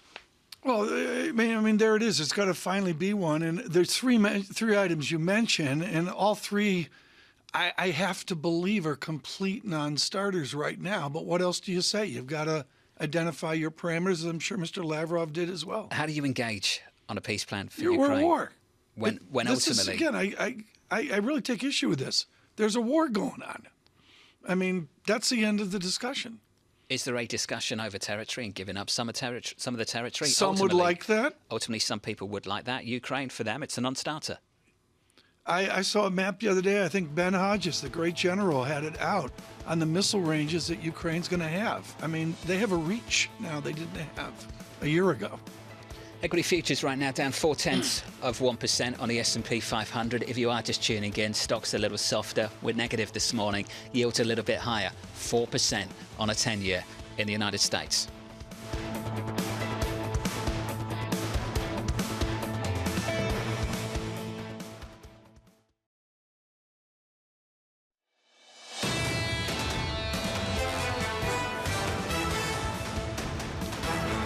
Equities this morning, good morning, negative by a third of 1%, negative 0.4% on the S&P 500. We're negative 0.6% on the Nasdaq. And this equity market has to compete with this. In the bond market, a 2-year, a 10-year that looks a little something like this on a 2-year through 490 in the last 24 hours. Right now, just south of that, at 488.92, yields up a basis point. At a 10-year with a 4 handle, 4%, yields higher there by 3 basis points. Inflation looking stickier on the United States side of things. On the European side of things, Eurozone core CPI all all-time high. Had a strong steer into this through the week as you've got a breakdown of German CPI, France, Spain, Italy and all the above. This is looking sticky. The ECB is going to go 50 and maybe 50 again after that. That's going to be the debate, Lisa. Euro dollar 106.24. And if the ECB has to go more, does the euro weaken more? I mean, honestly, this is a serious question. I'm curious about. Did you find that surprising at all, John? Well, go back to the 2nd of this month. I think the high was 110.33. We just heard from Chairman Powell. He was embracing the disinflationary process and all that good stuff. I think that died a while ago, though. Yeah, you think? Anyway. And then we got the payrolls report, and it was dollar strength ever since. And I think we got as low as 105.33 on euro dollar from there. So we've come down from 110 to 1.5, and we'll see where we go from here. The question I've been asking over the last couple of days, you've now got basically a peak rate being priced in at 4% at the ECB, 550 plus maybe at the Federal Reserve, trying to work out what's more achievable. And where does the upside surprise come from? Europe or right here in the States? It was a good question. 4% for the ECB or 6% for the Federal Reserve. Taking a look at some of the retailers, there is one theme, a cautious outlook going forward. There have been beats in the fourth quarter. The response in markets is fascinating. If you take a look at American Eagle, which yesterday reported earnings taking a cautious view for the year, but seeing some positive signs of normalization. Those shares up 4% ahead of the open. They're concerned about consumer spending, blah, blah, blah, macro. And that's what people heard. And they still are seeing some positive signs of that. Macy's, same kind of story. They came out with a conservative look, but seeing the potential to clear through some of the inventories and still post some decent growth. Those shares up 9.2%, blah, blah, blah. People looking back at macroeconomic worries. Best Buy, a different story. And this is interesting. This shows how the kitchen sink story doesn't always work if your fundamentals don't bear it up. And this is what we're seeing with Best Buy. Soft sales and earnings guidance for the fiscal year. They beat in the fourth quarter. And those shares lower by 2.4%. It just highlights that macroeconomic doesn't cover the idea of negative sales growth for many consecutive years and idiosyncratic issues facing companies. For example, in the consumer electronics space, where they face a lot of competition online and in others. I love the way Lisa does this. If the stock is up, American Eagle up 4%, it's blah, blah, blah. Macy's, blah, blah, blah, it's up 9%. But here's the real deal. The stock that's down, Best Buy, by 2.4. Okay, no. You should edit press releases. That would be great. Hold on a second. Let's just be real honest, okay? The macroeconomic headwinds is a catch-all phrase, right? And when you look at that and then you see the shares pop, you have to think people are reading that as blah, blah, blah. You're putting that in as a way to basically hedge everything and then throw in anything negative and then show strength, right?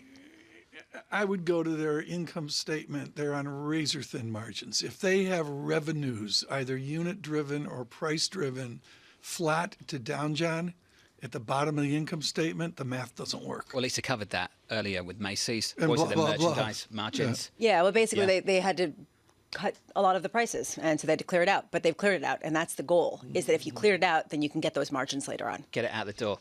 Yeah. I'm told the wooden escalators are still present. Yeah, I mean, from stories a year or so I think ago. we should take a road trip. You can take Tom. I'll give that a miss. I won't wear my heels. The big debate. There's some good advice. The big debate over at the ECB, 50, and then 50 again maybe. Over at the Federal Reserve, they went 25 last time around. There are a couple of officials who thought they should have maybe gone 50. One of those who considered that was the Minneapolis Fed President, Neil Kashkari. Here's Neil on the Fed's next move. I'm open-minded at this point about whether it's 25 or 50 basis points. To me, what's much more important than whether it's 25 or 50 is what we signal in what's called the dot plot. And that's going to be the focus of the Fed's next meeting. Choreography of ING warning against accelerating hikes, writing, quote, the Fed needs a degree of underlying stability in order to be in a position to tighten. So upping the size of hikes, Tom, here would be counterproductive. He's not the only one taking that view. Yeah, I mean, I'm going to go there. It's not my opinion that matters, but this idea of Greenspanian measured versus a Burnsian jump condition in central banking is raging here at these new levels. Pork Harvey is with ING, and he brings to them prodigious econometrics as well. I'm going to go to the econometrics of the moment. And really within that, and the shock of all the fancy mathematics you deal with on debt in central banks every day, what's the overcome by events thing you worry about out there? What's the OBE out there that we need to pay attention to? I think you've got to look at the shape of the curve, Tom, to understand that this is a really unusual set of circumstances. Yes. We haven't seen the degree of inversion that we're seeing now in the past 4 or 5 decades. And that tells me that the back end of the curve is pricing in a huge degree of uncertainty. I'm not convinced it's entirely the rate cut narrative. I think there's a bit of geopolitics out there. I think there's the reality that the central bank is holding lots of bonds out there. And I think there's anchoring. I have this conversation with traders all the time. They say, oh, we think the 10s are going to go back to 2%. And I would say, why? And they say, well, that's because that's where it was. We're not going back to where we were. Okay, I mean, this is brilliant, and there's a lot to unpack there, and we don't have the time to do the unpacking today. We'll do our Fobosi later. The bottom line is we had a 4 standard deviation move off the Great Moderation going back to 1985, and that's part of that yield curve spread. And if I look at 2 years compared to 30 years, as you say, truly we're in new territory. Does it signal depressed growth or a duration of subpar economic growth? I doubt that very much. And here's why. If you look at where neutrality is, I would suggest neutrality is around 3%. Why 3%? 3% is 2.5% inflation, 1% real yield. And if I look at the back end of the curve, it's not discounting a break below 3. That's hugely important for me. So I think we've had this unprecedented degree of monetary tightening. It still, in absolute terms, leaves us at approaching 5.5%. Big picture, that's not huge. We've come from 0 to 5.5, but not huge. If we get there and we're done, and the next move is down, and let's suppose the Fed gets down to 3%, that's a very tolerable outcome, and it doesn't suggest anything like what you've just described. Parag, with the balance of risks, which do you think is more concerning? The risk of inflation persisting at a higher level, or the risk that rate hikes could really kill the economy? The former is the biggest risk, but I think the way the Fed is pursuing policy here is kind of smart. I know the Fed gets a hard rap because of missing the early rate hikes, but 25s from here is quite smart. They got to keep on 25s and level off. And at a certain point in time, this degree of tightening has got to hurt. You look at lending standards out there; they are as tough as they've been since the great financial crisis. But we're not seeing that in the data. And this is really the concern that's causing a lot of people to rethink the balance of risks once again, the sort of, schizophrenic nature of disinflation or not. How much do you look at the recent data and the stickiness of inflation and start to question your thesis and start to question if perhaps it's not really restrictive if you look at policy rates right now? Yeah, you're right, Lisa. We're not seeing it in the data for January. Potentially for February. There's a weather impact there. There's a seasonal adjustment factor there. If you stand back and look at the direction of travel for the data over the past year, we are seeing the impact. With the exception of the labour market. The labour market is where we have this remarkable anomaly where we still can't get people to work, which is incredible to be in that situation right now. That is going to creak, though. You've got to remember that the replacement number in payrolls is 150. Once we get to below 150, we're in growth recession territory. If we go mildly negative, we're in recessionary territory. We don't have to go to a deep recession territory, but the indicators are we're heading in that direction, and it'll be over the next couple of quarters that we see that come to bear. If you want a sneak peek of payrolls for next Friday, not this Friday, but next Friday, the estimate so far 220.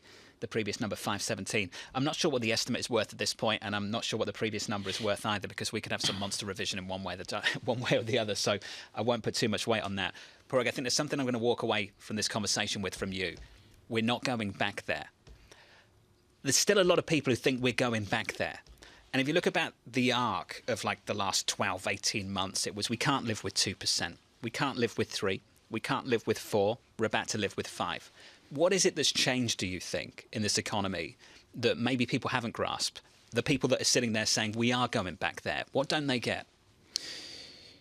We also can't live with 5, by the way. 5% is not an equilibrium, and the equilibrium is down at 3. this is a really unusual set of circumstances, John. I mean, there are so many anomalies here relative to previous cycles. I think people are not getting a lot of stuff because it's tough. It's all over the place, and it goes back to the inversion of the curve and how unusual that is. And I would say the other big anomaly out there is how calm. Well, I won't say it's an anomaly. It's a positive thing. How calm the system is. You look at where banks print CP, very tight. You look at where credit spreads are, very contained. There's very little concern about anything breaking. So when I say we're not going to go back there, show me a reason to go back there. Something's got to break. And so far, something hasn't broken. And until we get that, I think up to 5%, down to 3%, it's a pretty tolerable outcome. It includes a bit of a growth recession, but not Tom's description of not Tom's doom Armageddon. and gloom and Armageddon. It's been a surprise to us all, to be honest with you, particularly in Europe, not just the United States. Lisa, we've talked about this, just the idea that we're now talking for in Europe, and the Italian bond market spreads there are still pretty contained relative to the wides we saw last year. Which suggests we can live with higher than 2% in terms of what that terminal yield could be, as Park was saying. And we're not going back to zero anytime soon. People say that, but have they really believed that in the actual market action? A lot of people out there that believe we can go back to pre-pandemic trends. Low inflation, low growth, not negative low yields, interest rates, get along big tech. A lot of people that still think that. Parag, this was great, just awesome. Come by more often. Parag Garvey there of IG Financial Markets on this debt market. Your debt market this morning, 4 handle on a US 10-year for the first time since November.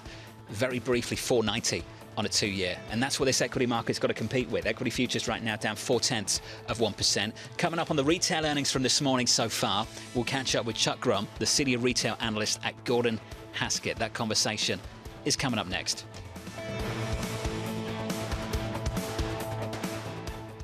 Keeping you up to date with news from around the world with the first word, I'm Lisa Mateo. SpaceX launched a 4-person crew to the International Space Station early today.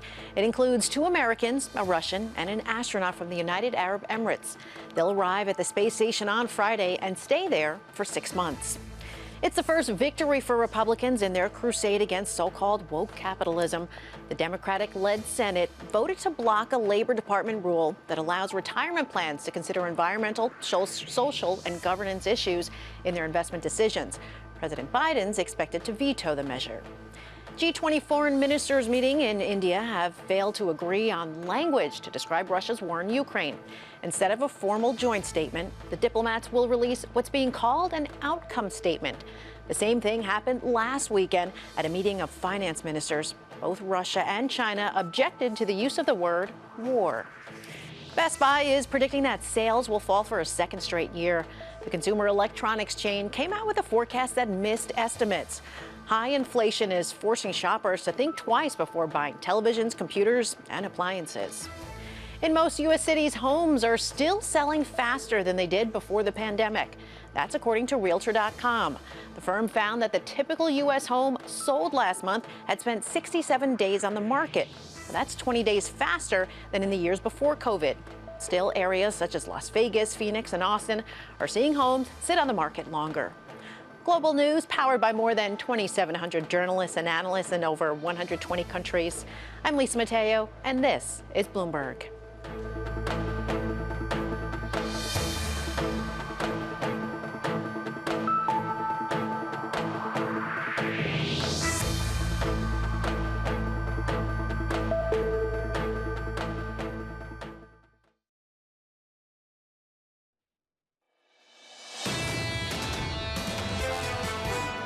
Our clients actually are doing relatively well. They have restructured. They are more cautious, of course, but they are not concerned about the future. Once the consumption will start to decline because consumers will have to adapt to higher energy prices and will not have the savings accumulated from the past, at that point we will see a sharper slowdown. Lorenzo Benismaghi there, the SocGen chairman, knows a little something about the European Central Bank as well. From New York, here's a sense, a flavour of things as you wake up this morning. We're down just a little bit on the S&P 500 by 0.4%. In the bond market, we're looking at levels at the front end of the curve we haven't seen since 2007. a long, long time. We haven't seen this level on a 10-year since November. 4-handle on a 10-year, Tom, 4.03%, up 4 basis points on the day. Your next stop, jobless claims, about 43 minutes away. Well, the next stop, jobless claims, but based on the 10-year yield, maybe the next stop is, what are we going to say, 4.10%? I've got two standard deviations of 4.11%. Maybe that's the next stop. What's important there, and you mentioned Benny Smaghi, he is truly one of the best in Europe. And with that brilliant conversation we just had with Pork Garvey, that's the kind of tone that's making Benny Smaghi lean forward right now. What was interesting about what Porek had to say, it's not about where we're going to end up, peak rates, all of that stuff. It's about what we're not going back to. And he doesn't think we're going back to sub 3% on Fed funds. And Lisa and I were talking about that. There is still a cohort of investors, Tom, that are waiting for that moment. That's why he thinks, looking at the 10-year right now, does the 10-year make sense? Down here near 4? I mean, possibly, but there are some people who think it should be even lower because they think, Tom, we can't stay in this world for very long. He's saying you can't live with 5, I get that, but he's ultimately saying the range is 3 to 5. It's not 0 to 2. I'm going to be honest. To me, it's an arch theme, say, to the next Jackson Hole, is what is the great moderation? Have we broken out of it? Are we to something new? Or as he alluded to, are we to a new great moderation that we've heard from Adam Posen, Olivier Blanchard, and frankly many others? These bankers with their public faces, they have to consider that even if they don't talk about it. Has the Kansas City Fed got a new president yet? I don't think so. I don't think Graham's on his short list. We're waiting for a new Kansas City Fed president to nail down the dates for Jackson Exactly. Hole. I've been looking for what the new dates are. I've got no idea what August looks like, but apparently the Kansas City Fed doesn't either because they don't have a president yet, Tom, as far as I know. Mike McKee's going to correct me if I'm wrong, but last time I looked. Well, he'll be the first to know. He's got a real commitment to that meeting. What we're going to do is drive forward the conversation here, and the focus, as Lisa's mentioned, is retail America. The real focus is how narrow those margins are. Joining us is someone deeply experienced from the Stern Agee days with Gordon Haskett. Chuck Crom joins us now to say senior retail analyst barely describes it. Good morning. Chuck, I want to cut to the chase. These guys are not luxury goods makers. They're working on almost grocery store margins. If they have revenues flat, either with unit differentials or price differentials, do they survive? How do they create profit if they don't have the old revenue growth? Well, right now it comes down to inventory management at Macy's, and that's really what's setting the company apart from its peers, whether it be Kohl's or Macy's. Inventories were down 3% to end the year. They're expecting that trend to continue. Yeah. So as long as Macy's can continue to manage their inventory effectively, we think they can hold margins up. They can hold margins up, but if you look across the pantheon of American retail, and granted, there's problem children like Kohl's, and maybe you put Nordstrom's in there. I'll let you decide who's good, who's average, who's better. They just have historically low margins. How do they maintain that given this environment? Well, like I said, it really comes down to inventory management. It comes down to managing your sales within your store effectively. Historically, the operating margin profile of the business has been low. That's probably not going to change. You're looking at a low double-digit EBITDA profile for Macy's. Not tremendously different than in the past, but today we're excited about how they exited the year from a top line perspective, and the guide for 23 looks appropriate from a top line perspective. They're forecasting comps down 2 to 4%. That looks realistic. I think the surprise and why the stock's up pre-market is the EPS guide for the year, which is better than I think people were anticipating. And when you unpack the line items that they're giving us, it's really on the gross margin line, which again comes back to the fact that their inventory levels are clean.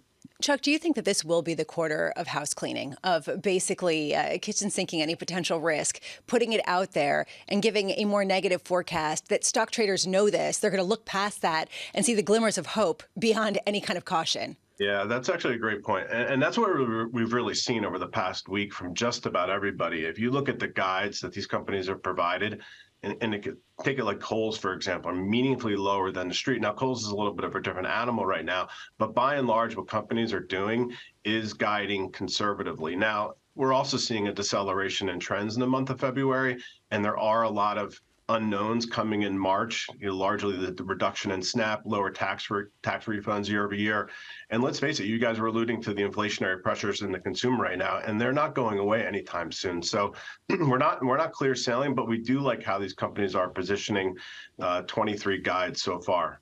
Chuck, I have to go on a bit of a tangent because yesterday we were talking about how certain brick and mortar stores are being used as return centers for online purchases. And I'm wondering, from your perspective, do you start to see that kind of activity at certain storefronts that basically they're used as the receptacle for packages and not necessarily as basically storefronts in sort of a way if they haven't fashioned themselves after that, if they haven't fashioned themselves as an experience? To a degree. I mean, Kohl's a couple of years ago, if you remember, they linked up with Amazon to do Amazon returns. Target the other day announced plans to start to accept returns at Drive Up. So I think what retailers are trying to do is drive traffic into their stores by all means possible, whether it be a Starbucks at a Target or an Amazon return at Kohl's. Just getting you into the store is an important part of the business. And that's really been the case over the past couple of years with digital becoming such a large part of total retail sales. Do you expect consolidation this year, Chuck, given the fact that the winners are continuing to consolidate their power and the losers are looking weaker? Yeah, I mean, we've already seen a couple bankruptcy filings. Party City, there's a lot of talk about Bed Bath & Beyond. So the winners are going to continue to win and get stronger. And some of the weaker businesses are going to get exposed. And that's kind of what happens in cycles like this. Chuck Grom, fantastic as always, sir. Chuck Grom there. I've got a Haskett on the retail sector. Good to see you as well, sir. Looking at this in a bond market, can we just get this up just quickly? Have a look at the 2-year, the 10-year, the 30-year. The 30-year, just seconds ago, 4%. Just seconds ago, for the first time since November. Right now, 399.82. Your 10-year, north of 4%. Your 2-year, back through 490. There is a lift right the way through this curve. Once again, Tom. I'm doing it up right now, John. I'm doing some fancy math over here in a 30-year bond. I've never done this before. It truly is, John. It's just, I can't begin to say how unusual this is. The 30-year is out 3.7 standard deviations, which is completely unimaginable to Port, Garvey, Bramo, you, me, anyone. But what's important is the previous surge was only 1.3 standard deviations. I've never said this word, we've exploded up in yield. It's there. It's on the screen. Over the last month, in a major way. Lisa, particularly at the 2-year, you take the 2-year piece of things at the front end, came really close to 4% in February, and now we're looking at 5%. Port Garvey's point was really salient here. If we're not going back to 2% and we do go back to 3%, does that mean that a 4% 10-year yield, a 4% longer-term U.S. borrowing cost is the right one, right? And this is sort of a reset because remember, even 6 months ago, we were talking to people who thought of, any kind of sell-off you buy because essentially they're going to go down back to the point that they were before. Are we reaching a new realization in markets borne out by this price action that this is a different era in a new way and it's going to be a decades-long era? The comfort feature here is we weren't at 2%. We had a huge run rate below 2% within the Fed dialogue. Now we've come out over that, and John, I'll let you decide if the new 2 is 3 or 2.8, whatever. But that comfort emotion of being under 2%, it isn't there anymore, and certainly in the last month. I think I've got one question, and I think a lot of people would share it. If you were speaking to your advisor this morning and you wanted to put some cash to work, take it out of the bank, and put it where you can actually get some real returns and put some pressure on these lenders to lift their interest rates. Do I take on a 6-month T-bill at 5, a 2-year at 4.90, a 10-year at 4%? That's the question, the kind of questions we've got to be asking of our guests. What should people be doing? Stephen Major over at HSBC said that it's exactly the question. What's he say? Well, that's exactly the question in the bond market right now is, do you lock in a 4% yield longer term, or do you go for a 5% 6-month and believe that you can invest it in something equally attractive in 6 months from now? It's the reinvestment risk around that view. That's the theme we'll keep trying to build on for the next couple of weeks. I don't know, maybe the next couple of years. But who knows? Based on the shape of this curve right now. Equity futures negative 0.4. This is Bloomberg.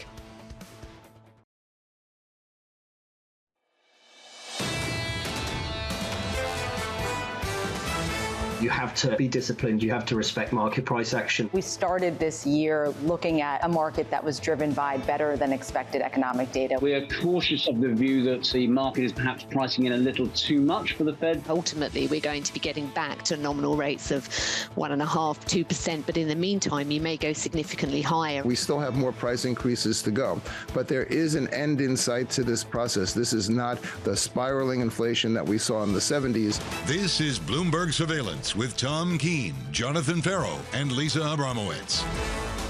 Good morning, everyone. Jonathan Ferro, Lisa Abramowicz, and Tom Keene on radio, on television. An absolutely historic day in economics, finance, and investment. John, at 4%, a 10-year yield. At 4%, a 30-year yield. Our worlds have changed. For a brief moment in time, the whole curve north of 4%, and the 2-year, Tom, getting closer to 5 at 490. This really builds on what we saw yesterday. Yields higher, equities down off the back of what looks like sticky inflation, the prices paid component of the ISM data.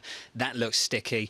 And then added into that, you got Eurozone core CPI. All-time high. And it is about inflation, and we welcome all of you here. And I can't emphasize enough, as we heard from Porritt Garvey in that brilliant interview earlier, we've never seen this on the Bloomberg screen. And to me, John, the singular point here is the standard deviation move, the oscillation, the 30-year bond from the quiescence, it seems weeks ago, months ago, to where we are now is over 7 standard deviations. That's a medical chart. In a single month, the 2-year has gone from 4.03% intraday low to 490. That has happened really quickly. You mentioned Porritt Garvey of ING.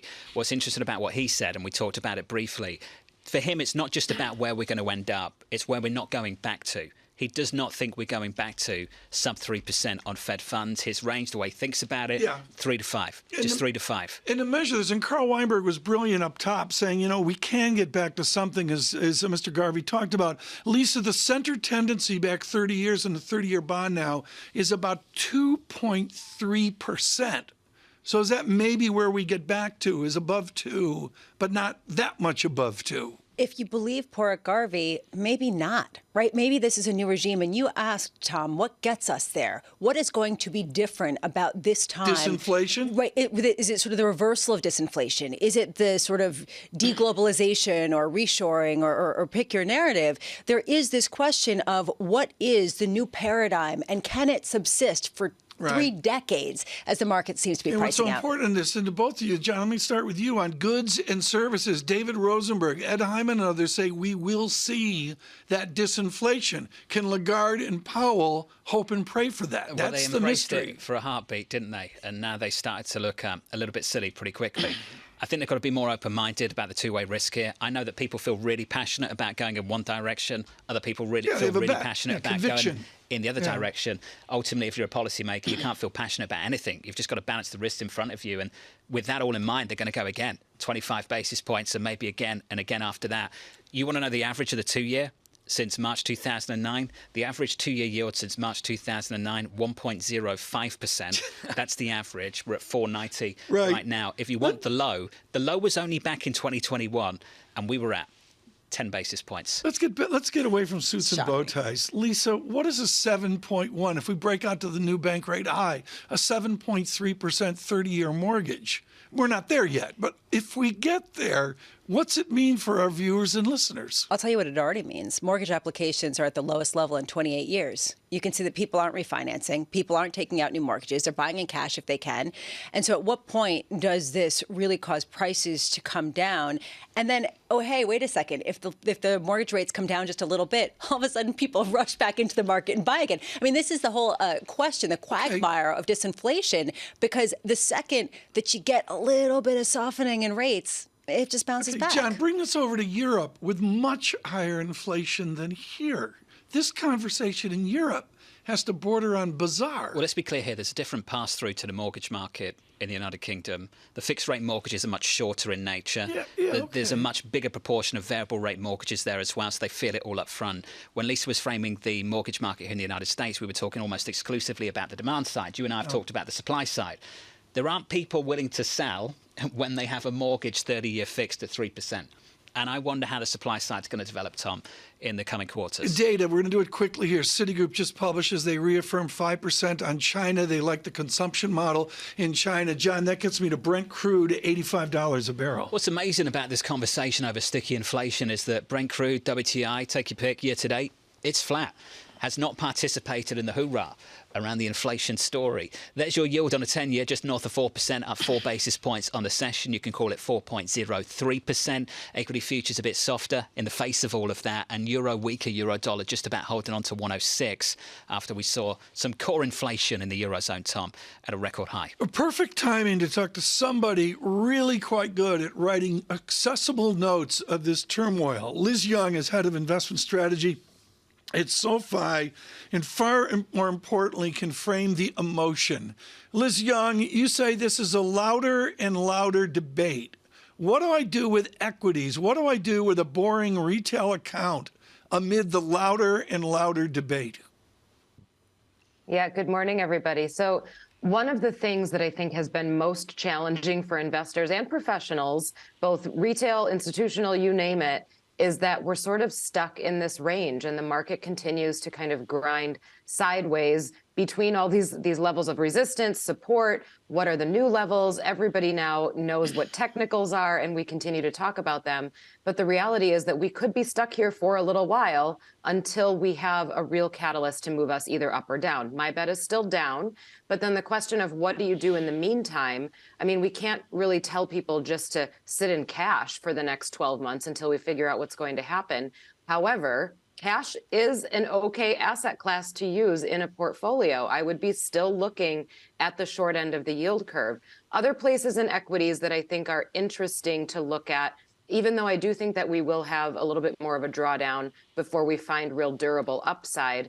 But I would look at things that aren't as affected by some of these growth scares. So we've already seen technology get hit, consumer discretionary, communications, and rarely are the sectors that get you to the peak in the market the same ones that take you out of the trough. So you have to kind of change your mindset. Look at things like financials, materials, especially if we're going to be in a higher inflation for longer environment. And healthcare is always a good long-term play because the innovation just continues to impress me over time. Liz, can we just talk about the bond market a little bit more?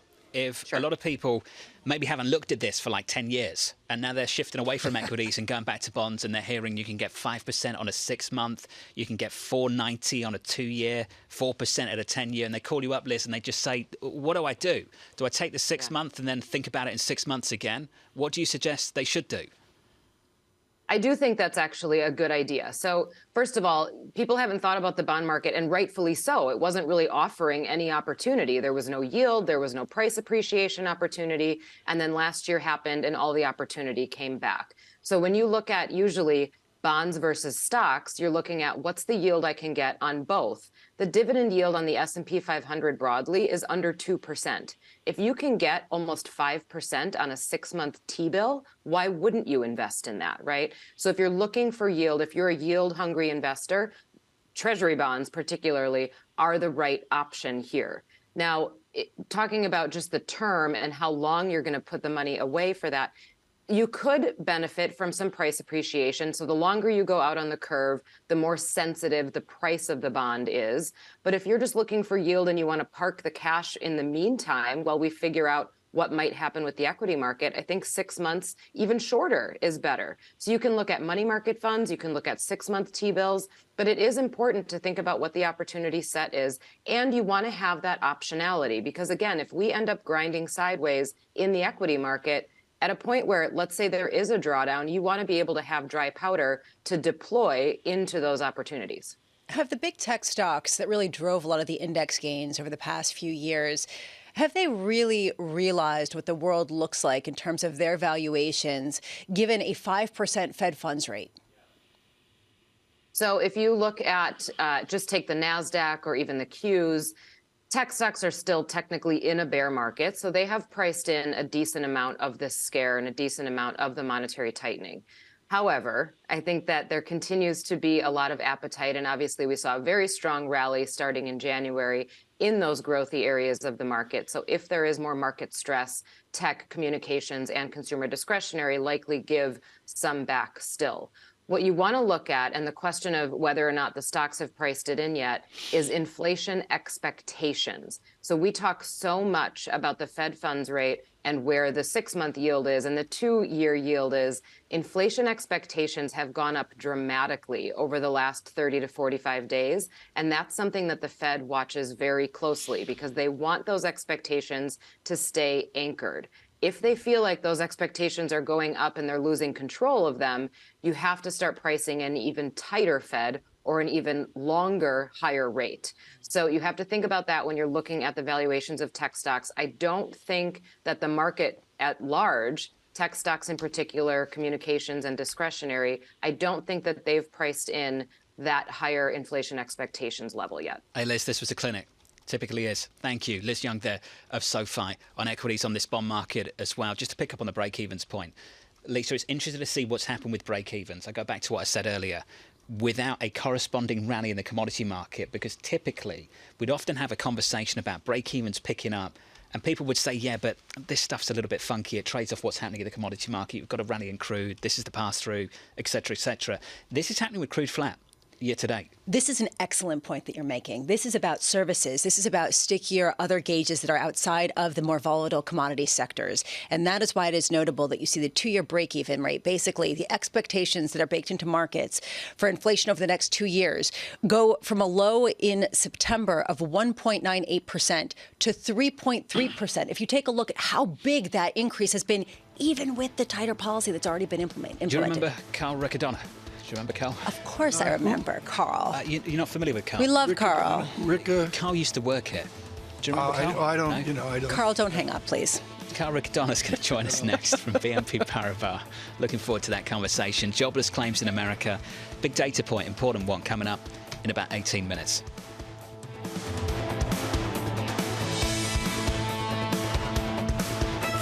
Keeping you up to date with news from around the world. With the first word, I'm Lisa Mateo. Inflation in the euro area fell less than expected last month, and underlying price pressures rose to a record. That reinforces expectations that the European Central Bank will have to raise interest rates again. Consumer prices hit 8.5%. Core inflation, which is what policymakers are focusing on, rose 0.3 of a point to 5.6%. The G20 foreign ministers meeting in India has failed to agree on language to describe Russia's war in Ukraine. Instead of a formal joint statement, the diplomats will release what's being called an outcome statement. The same thing happened last weekend at a meeting of finance ministers. Both Russia and China objected to the use of the word war. The Biden administration is on a potential collision course with big tech companies. It's coming out today with an aggressive new cybersecurity strategy. The plan seeks to shift the blame from companies that get hacked to software manufacturers and device makers. The process will require Congress to pass legislation. Shares of Macy's are surging today. The department store operator reported better than expected fourth quarter earnings and comparable sales. Plus, the midpoint of Macy's full-year forecast beat the consensus. And Best Buy is predicting that sales will fall for a second straight year. The consumer electronics chain came out with a forecast that missed estimates. High inflation forcing shoppers to think twice before buying television, computers, and appliances.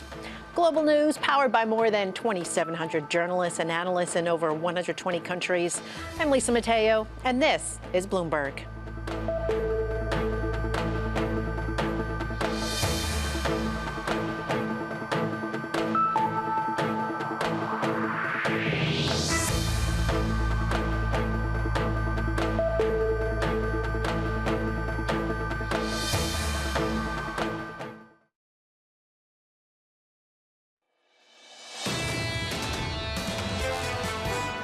March can be both seasonally positive or negative, but what we're seeing is this pattern over the last year where, we're in an earnings downtrend. And there's a presumption now, I think, by the market that because the economic data has been a little bit better than expected, including what we were expecting, that the earnings declines are now over. And that's not what we think. Some people think the worst is behind us. We think the worst is still probably ahead for most companies. Brilliant to catch up with Mike Wilson, as always, of Morgan Stanley, the chief equity strategist on this equity market. He believes there could be still 20% downside on the S&P. We're lower today, not by that much. Thank goodness for many of you, I'm sure. We're down about 0.4% on the S&P. In the face of this in the bond market, your 10-year north of 4%, 4.04% on a US 10-year, through 4.90 on a 2-year, and briefly this morning through 4% on a 30-year. For a moment in time, in the last 30 minutes, the whole curve, 2s out to 30s, Tom, north of 4%. If I'm a bull, I'm not saying I'm a bull or a bear. Nobody cares what I am. But if I am a bull, I am rereading Michael Wilson this morning. It's just that simple. This is an absolutely original screen on a standard deviation basis. As you mentioned, the percent change that Mr. Wilson's looking at, and down 20%. And on that, and it's not that I'm gloomy, but I'm sobered this morning about where we are. We had 2 years in 2 months. To be I clear, like that. Yeah, that's good. January was a completely different story. Disinflationary process, all that good stuff. Yields down a bit, equities off to the races, tech rallies and leads. February starts, blowout payrolls report. Your 2 years near 4%. Right now it's near 5%. In a month. That's almost a 100 basis point move in a single month, Tom. Yeah, well, the movements are there, which means, I guess, after talking to poor Garvey, we can talk to somebody that's expert in movements. The advantage of Carl Riccadonna, he's chief U.S. economist at BNP Paribas, joining us this morning, and of course with his decades of work at Bloomberg, is he understands delta T. With the aerospace engineering at a small school in New Jersey a number of years ago, you are huge, frankly, like Kashkari, I should point out, has somewhat the same curricula here. None of us have seen these movements over delta T. How does it change your economics? Well, it certainly has been an exceptional period over the last 3 years, last 3 months, 3 weeks, pick your time frame. But what we're seeing here increasingly is that the policy prescription that looked like it was just about right now seems like we need to see a bigger dose of restriction. That's the Goldilocks from the Federal Reserve. So it's not exactly Goldilocks, given the persistence we're seeing in the inflation numbers, let alone the persistence we're seeing or the resilience we're seeing in the economy and labor market. It's now apparent that it has to be something north of 5%. And depending how much the economy reaccelerates, we could be looking at a risk scenario that is even towards a 6% terminal Fed funds rate. You said There's depending a how lot of much momentum here. It reaccelerates. Right. Assuming it reaccelerates, is that your base case now? I think we've seen some signs of reacceleration. The narrative really from the middle of 2021 right through the end of last year was one of deceleration. And I think that's a big reason why the Fed was willing to say, collectively, we have pretty much the right prescription in place. We just need to wait it out, wait for the long and variable lags, which may be a little shorter than they have been historically, but to wait for those to kind of percolate through the system. And in doing so, they slightly took their eye off the ball with respect to financial conditions. We saw this easing of financial conditions, which, using the Bloomberg index, it leads the real economy by about 2 quarters. That easing started in September. In January, we start to see the strong data, right? There's 1 month doesn't make a trend, but it starts to look a little bit like that, risk scenario could start to play out. That being said, January can be a very strange month in terms of seasonal factors, weather distortions, etc. So I think we really have to wait to see a little bit more signs from the February economic data, not hysterically react to just 1 month. So there's data. 3 stops. Next stop is Chairman Powell, semi-annual testimony. After that, March 10th, we get the payrolls report. I believe March 14th, the CPI report. Walk me through those 3 phases. What do you expect to hear from Chairman Powell? And are you expecting the February data to confirm some of what we saw in January?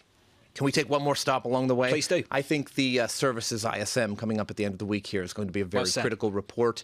That was a big factor, right? There were huge question marks around the January payroll print and what the real number should have been, considering the back revisions, the benchmark revisions, the extension of the work week. It looked less like a 500,000 print and more like a 1.5 million print. But we know some of that is distortion and will wash out in February. So I sure hope February doesn't look like what we saw in January, because then we have to really tear up the playbook and think of a very different outcome. I think that we will hear from the chair, which we've seen from a lot of Fed speakers, a lean in to a more hawkish narrative. Some of them are teasing the idea that 50s could still be on the table. The Fed really doesn't want to do that after they've downshifted and then upshifted. It's a credibility issue. But you'll hear a hawkish lean in from Chair Powell when he testifies, and really the kind of a reprise of what we heard in Jackson Hole last year. So this conviction, this resolute, Volcker-esque, keep at it, do whatever it takes kind of thing. And we'll have plenty of time for him to get that message across. Although usually the shorter he goes, the more clear his message is. I am curious, as you look towards some of the employment data, the anecdotal evidence seems to suggest it still is a very tight labor market. What would you have to see, whether it comes to the payrolls report next up, whether it comes to JOLTS, which we get, I believe, next week? What do you have to see, or initial jobless claims up, to game out a 6% Fed funds rate? Well, I think we have to see compelling evidence of the reacceleration, and we haven't seen that yet. We've seen hints that kind of raise the eyebrow and get you to start thinking about that, but we haven't seen the compelling evidence. So I'm looking for about 240,000 on non-farm payrolls, and I still think the long lags, right? Let's say you believe in the long and variable lags of, Milton Friedman's era and say 12 to 18 months. Where were Fed funds 12 to 18 months ago? 0, right? Even if you think it shortened to 12 months, that's still 0, right? So there's a lot of tightening that hasn't yet percolated through the system. I think if we're looking at new lows in the unemployment rate and a reacceleration in average hourly earnings, I think those will be the compelling factors that would lead the Fed to think the prescription we have in place is not aggressive enough. And I think there's some compelling reasons to think there might be some upside risk to average hourly earnings next week. Interesting. Carl, you're going to stick with us. We've got jobless claims in about 7 minutes or so. I'm so pleased that Carl said that. Tom, 12 months ago, they were still doing QE and rates were at 0. We kind of forgotten that because we got wrapped up in these 75 basis point moves. But a year ago, they were still doing QE and rates were at 0. Yes. A year ago, this is really important, the distinction between a year ago and 18 months ago. Where were we within pandemic mathematics? And I do think there's a case that they ignored better trends in cases, hospitalizations, and deaths where we healed, but they couldn't be sure of that, could they? I question these long and variable lags. Don't you see them somewhere? I'm not a fan. I mean, but my question is, don't you start to see? No, but there are a lot of people who believe in this, and then it will trickle through to the economy. But where is it going to trickle through? I mean, is it just the tighter lending standards? Mortgage some of the rates. Banks? Mortgage rates. Okay. Auto loan rates. But mortgage rates, people are going to basically say, okay, I have a 3.5% mortgage. You can buy my home. I'll transfer it over. Just change the title, and then I can use this. I mean, like all sorts of shenanigans are going to happen. I mean, this is it because it's locked in for 30 years. Well, precisely. So in that case, Carla, they just super long. Is that? Do you want to be locked into your house for 30 years? Super long. Well, maybe. At 3%. Yeah, exactly. Long and variable lags is an artifact from Newsweek magazine from 50 years ago, and we're not living Milton Friedman's economy It now. is shorter. It's Absolutely. shorter. The Fed Thank literature, you. the academic rates, research. Excuse me, we're doing shorter. engineering here with Rick Adana. The slew rates have changed. Yes, the slew rates have changed. It is shorter. I think there's a compelling case. The Fed is much more transparent than it was 50 years ago or even 30 or 40 years ago. So that arguably makes it a quicker transmission mechanism. There still is some lag. Okay, fine. I mean, he's talking like maybe it's not 12 to 18, it might be 6 to 12 now. All the media's running around going long and variable lags because they were taught to say that. Baloney. It's from another time ago, is what I would suggest. Long-ish and variable-ish. I want to go. I'm going It's in the process of being defined still. It's just a way of saying I don't know, I don't have a clue. They're just long and variable. Very variable, by the way. I could go on all day on it. Shut up, Tom. Well, the clock's running Get out. to cork. Where's the surveillance court? Stick with us. Claims coming up in about 5 minutes' time. I'm going to run. I love you, Carl, anyway. In the next hour on Bloomberg TV, Richard Bernstein of Richard Bernstein Advisors. Perfect. He thinks this is a new regime. Chris Harvey of Wells Fargo, he said recently this bear market is over. And we'll catch up with Sarah Hunt of Alpine Saxon Woods on energy around the opening bout. Looking forward to that. Lisa, the fate of this program is in your hands for the next 35 minutes. Uh-oh. It's going to be long and variable lags between now. Incredibly variable. Incredibly variable. Future's negative. This is Bloomberg.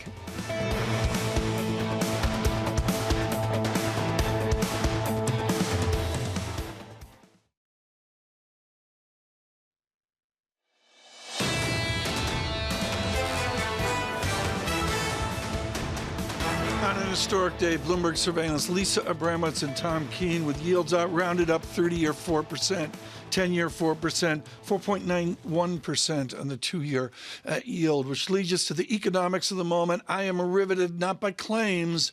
I am riveted by unit labor costs. And Michael McKee will brief us here as best he can. We're waiting for the data, Mike. I mean, I guess there's a pause here, and well, you get to 0.00. It doesn't happen until 8:30 exactly here, Mike. but Wow. we do have the unit labor cost number coming in, and it is very strong. And we do have the claims number coming in, and I'll give that first since most people want to know about claims. We'll keep Tom in suspense. 190,000. Can you believe that? We continue to see jobless claims not rise because the economy is slowing, but fall because the economy is doing who knows what. We'll turn to Carl in a moment to ask about that. All right, Tom, here's your number. After a long and variable lag, we'll do Here's your number on the unit labor costs, 3.2%. And what's interesting is that's a revision to fourth quarter productivity. So we are doing quite well here compared to 1.1% the last time. 1.7% for non-farm productivity. That is down from the 3% while ago. So it does look like there is a strong possibility that maybe we are seeing companies pay up to get work done. But right now, the amazing thing is the jobless claims numbers that just continue to hang in there. I mean, we don't even get a slight movement up or down. They were 192,000, down 2,000 from last week. So let me do a market check, and I want to come back to you, Micah, before we go to Mr. Riccadonna with BNP Paribas. Yield surge. 4.06%. Lisa up 7 basis points. Now the 30-year bond well out over 4% is well. And at least I really want to emphasize this is a lift to the curve. Priya Misra to join us here in 10 or 15 minutes. This is a dynamic move in fixed income off this economic data. What I find fascinating is where it's coming from. Yes, you're seeing it on the front end, but it's coming even more so at the long end or equally at the long end. And to me, this is a change from what we saw in previous times. This isn't just about Fed policy. This is about a shifted view of this labor market and how sustainable inflation is. How does this shift the view, Mike, at the Fed? You are knee-deep in this with your important interviews with presidents and governors. They've got to be sobered by these large standard deviation moves. Well, I think they have been. They've been as surprised as everybody else by the fact that the economy is stronger than anybody seems to have thought it was. Again, I go back to the fact that this is not your standard recovery from a standard recession, and a lot of the models aren't working the way you would think they would. But we've seen more and more of them come out and say higher for longer. Yesterday, we had Raphael Bostic raising his view of where rates should go, and Neil Kashkari laying 50 basis points as a possibility for the next meeting on the table. Kashkari being a voter, that's something to keep in mind there. So, yeah, the Fed is looking at this and thinking that they may have to do more. They're going to take it meeting by meeting and see what happens. But right now, they wouldn't argue perhaps with people who are raising their bets in the markets. Again, I go back to, though, something I've said before, that if you are betting on higher interest rates in U.S. Treasuries today, you're doing that based on information, for the most part, from a month ago. The claims numbers are new, but everything else, I mean, the productivity and unit labor cost numbers are for the fourth quarter. Well, you have some people who might start to question the data, say that in this era where people hang up when anyone calls to give them a survey, this isn't as accurate as it has been traditionally. Do you buy into that? Do you ascribe to the lack of accuracy of potentially this data based on modern technology and the way that some of these surveys have been collected? I think they do good enough work at the Bureau of Labor Statistics that the jobs numbers are pretty good, and the Bureau of Labor Statistics is also doing a lot of work in changing the way it gets the data for the CPI numbers. They're going to private sector providers because sometimes they can't get the data on a timely basis in the way they used to. And the real question is perhaps in the unemployment numbers, because that is, in large measure, a telephone survey. But I have no reason to believe they're not doing their best to make it statistically accurate. We do know there are questions about unemployment claims because the systems are so old in many states. But I think this is the consistency with which we're seeing low claims is probably some sort of guarantee, not guarantee, but some sort of show that we are seeing things accurately. At this historic moment, we're going to have Mike McKee stay with us, and joining Michael McKee is, of course, Carl Riccadonna with BNP Paribas, the chief U.S. economist. Again, out 8 beeps on the 10-year, 4.08%. The 30-year bond is a stunning 4.03%. I want to allude here to the complexities of productivity. I'm going to call it 3 ratios, lots of partial differentials there. And the bottom line is, people like you are hoping and praying that our post-pandemic productivity, that our post-pandemic efficiency is good. That data tells me maybe not. Fold productivity into this volatile market debate. Well, the productivity numbers, if we look at them in year-on-year terms, are actually deep into negative territory, almost down 2%. So we have very strong job gains in an economy that is slowing. So that's not really sustainable, but it can kind of run that way, and the inconsistency can last for, at least multiple quarters. Does unit labor costs of a 3 handle, does it lead to the gloom of a wage price spiral? Does it lead to a gloom that we're not going to get quiescent wage growth? So let's look at that unit labor cost number in year-on-year terms, and it's even more disturbing. It's 6.3%, as I see in the Bloomberg table here. So 6% plus on a unit labor cost. If we look at the employment cost index running at 5%, these are the elements of wage price spiral. And I know Chair Powell has said he doesn't think we're in a wage price spiral at the moment, but once you're there, it's too late, and it's a very expensive problem to fix. Let me give you a historical here, Tom. This factors into how the Fed is thinking about that. Annual average productivity decreased 1.7% from 2021 to 2022, the BLS says,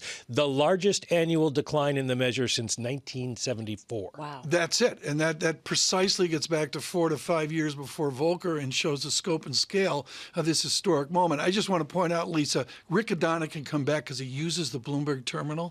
It's good how that works. Well, but Carl, aside from your usage of the Bloomberg terminal, I am curious, as you parse through this, we were just talking before these numbers came out that you were looking for more evidence that there was something stickier in nature about these numbers that we got out in January.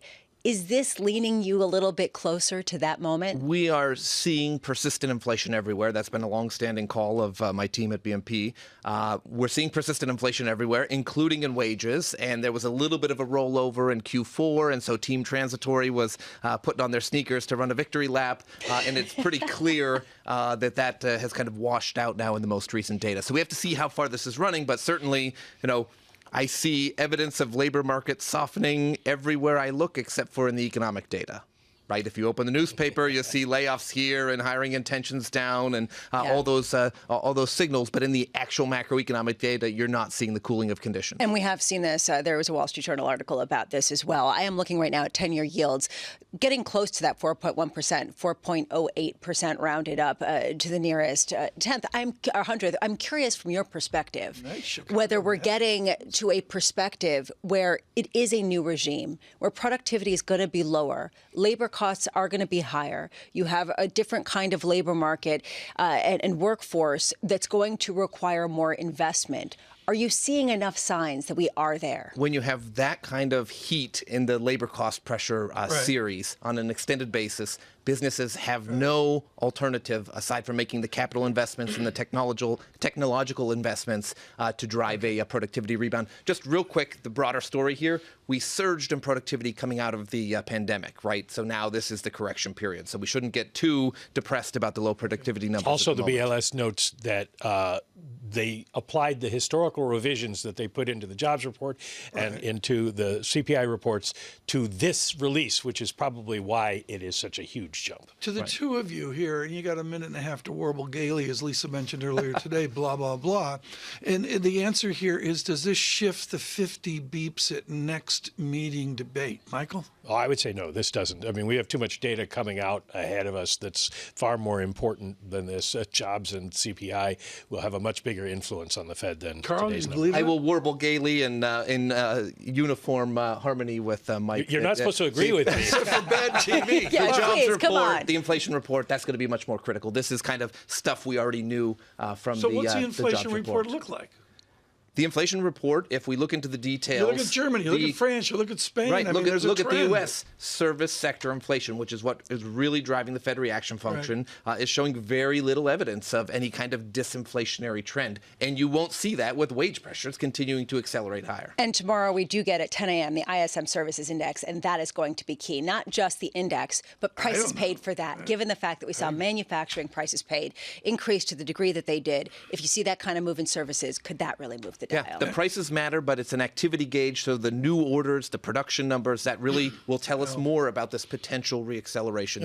One thing about the European numbers, too, is they were largely driven by food prices, which has not been a big issue here. I mean, we've had elevated food prices, but we've seen them come down some. What are we being driven by then? Service prices, much more Flying so than around. what's been happening. Yeah, but flying is well, you were talking yesterday about with or without shelter. I got the three of you piling on me together. Mike, please. You were talking yesterday about the differences between the way the U.S. and Europe dealt with unemployment during the pandemic. Europe kept workers on the job by subsidizing employers, and so the employers didn't have to go out and raise wages as much as they've had to do in the U.S. Well, let's continue this discussion. We're going to do a data check now. Lisa, help me here, because I don't see much spread movement. I do see a 10-year real yield come out to a 1.59%, but in the actual yield space, NASDAQ down a 1% here on the NASDAQ 100. But Lisa, 4.07% on the 10-year yield is just stunning. The nominal yield is really what I'm looking at. And not just that, but the 30-year. It crossed 4% for the first time and went straight to 4.02%. And we're looking at just this real trajectory of higher inflation for longer being gamed out in some of the yield structure. And that, I think, is a game changer. On radio and television, thank you for continuing with us. Priya Misra will join us here in a moment. We thank Carl Riccadina of BNP Paribas and always Michael McKee for driving this stunning debate forward. I can't emphasize enough the historic nature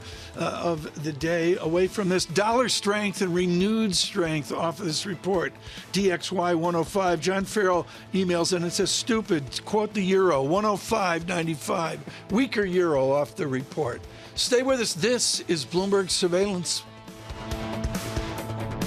Keeping you up to date with news from around the world. With the first word, I'm Lisa Mateo. SpaceX launched a 4-person crew to the International Space Station early today. It includes 2 Americans, a Russian, and an astronaut from the United Arab Emirates. They'll arrive at the space station on Friday and stay there for 6 months. It's the first victory for Republicans in their crusade against so-called woke capitalism. The Democratic-led Senate voted to block a Labor Department rule that allows retirement plans to consider environmental, social, and governance issues in their investment decisions. President Biden's expected to veto that measure. Billionaire Oleg Deripaska wants that Russia may run out of money next year. Now, Deripaska's comments are among the most outspoken by a prominent Russian business leader. He says Moscow needs investment from friendly countries to break the hold of the sanctions on the economy. China has pledged to invest an additional $1.9 billion in the country's biggest maker of memory chips. The money is going to Yangtze Memory Technologies. It's a deal that may signal a renewed influx of government support into an industry hit by U.S. sanctions. It's a double blow to the UK's capital market. Europe's largest building materials company and a jewel of Britain's technology industry have picked New York for their main listings. CRH plans to move its primary listing from London. And homegrown tech giant ARM has decided against selling shares on the London Stock Exchange for now. Global news powered by more than 2,700 journalists and analysts in over 120 countries. I'm Lisa Mateo, and this is Bloomberg.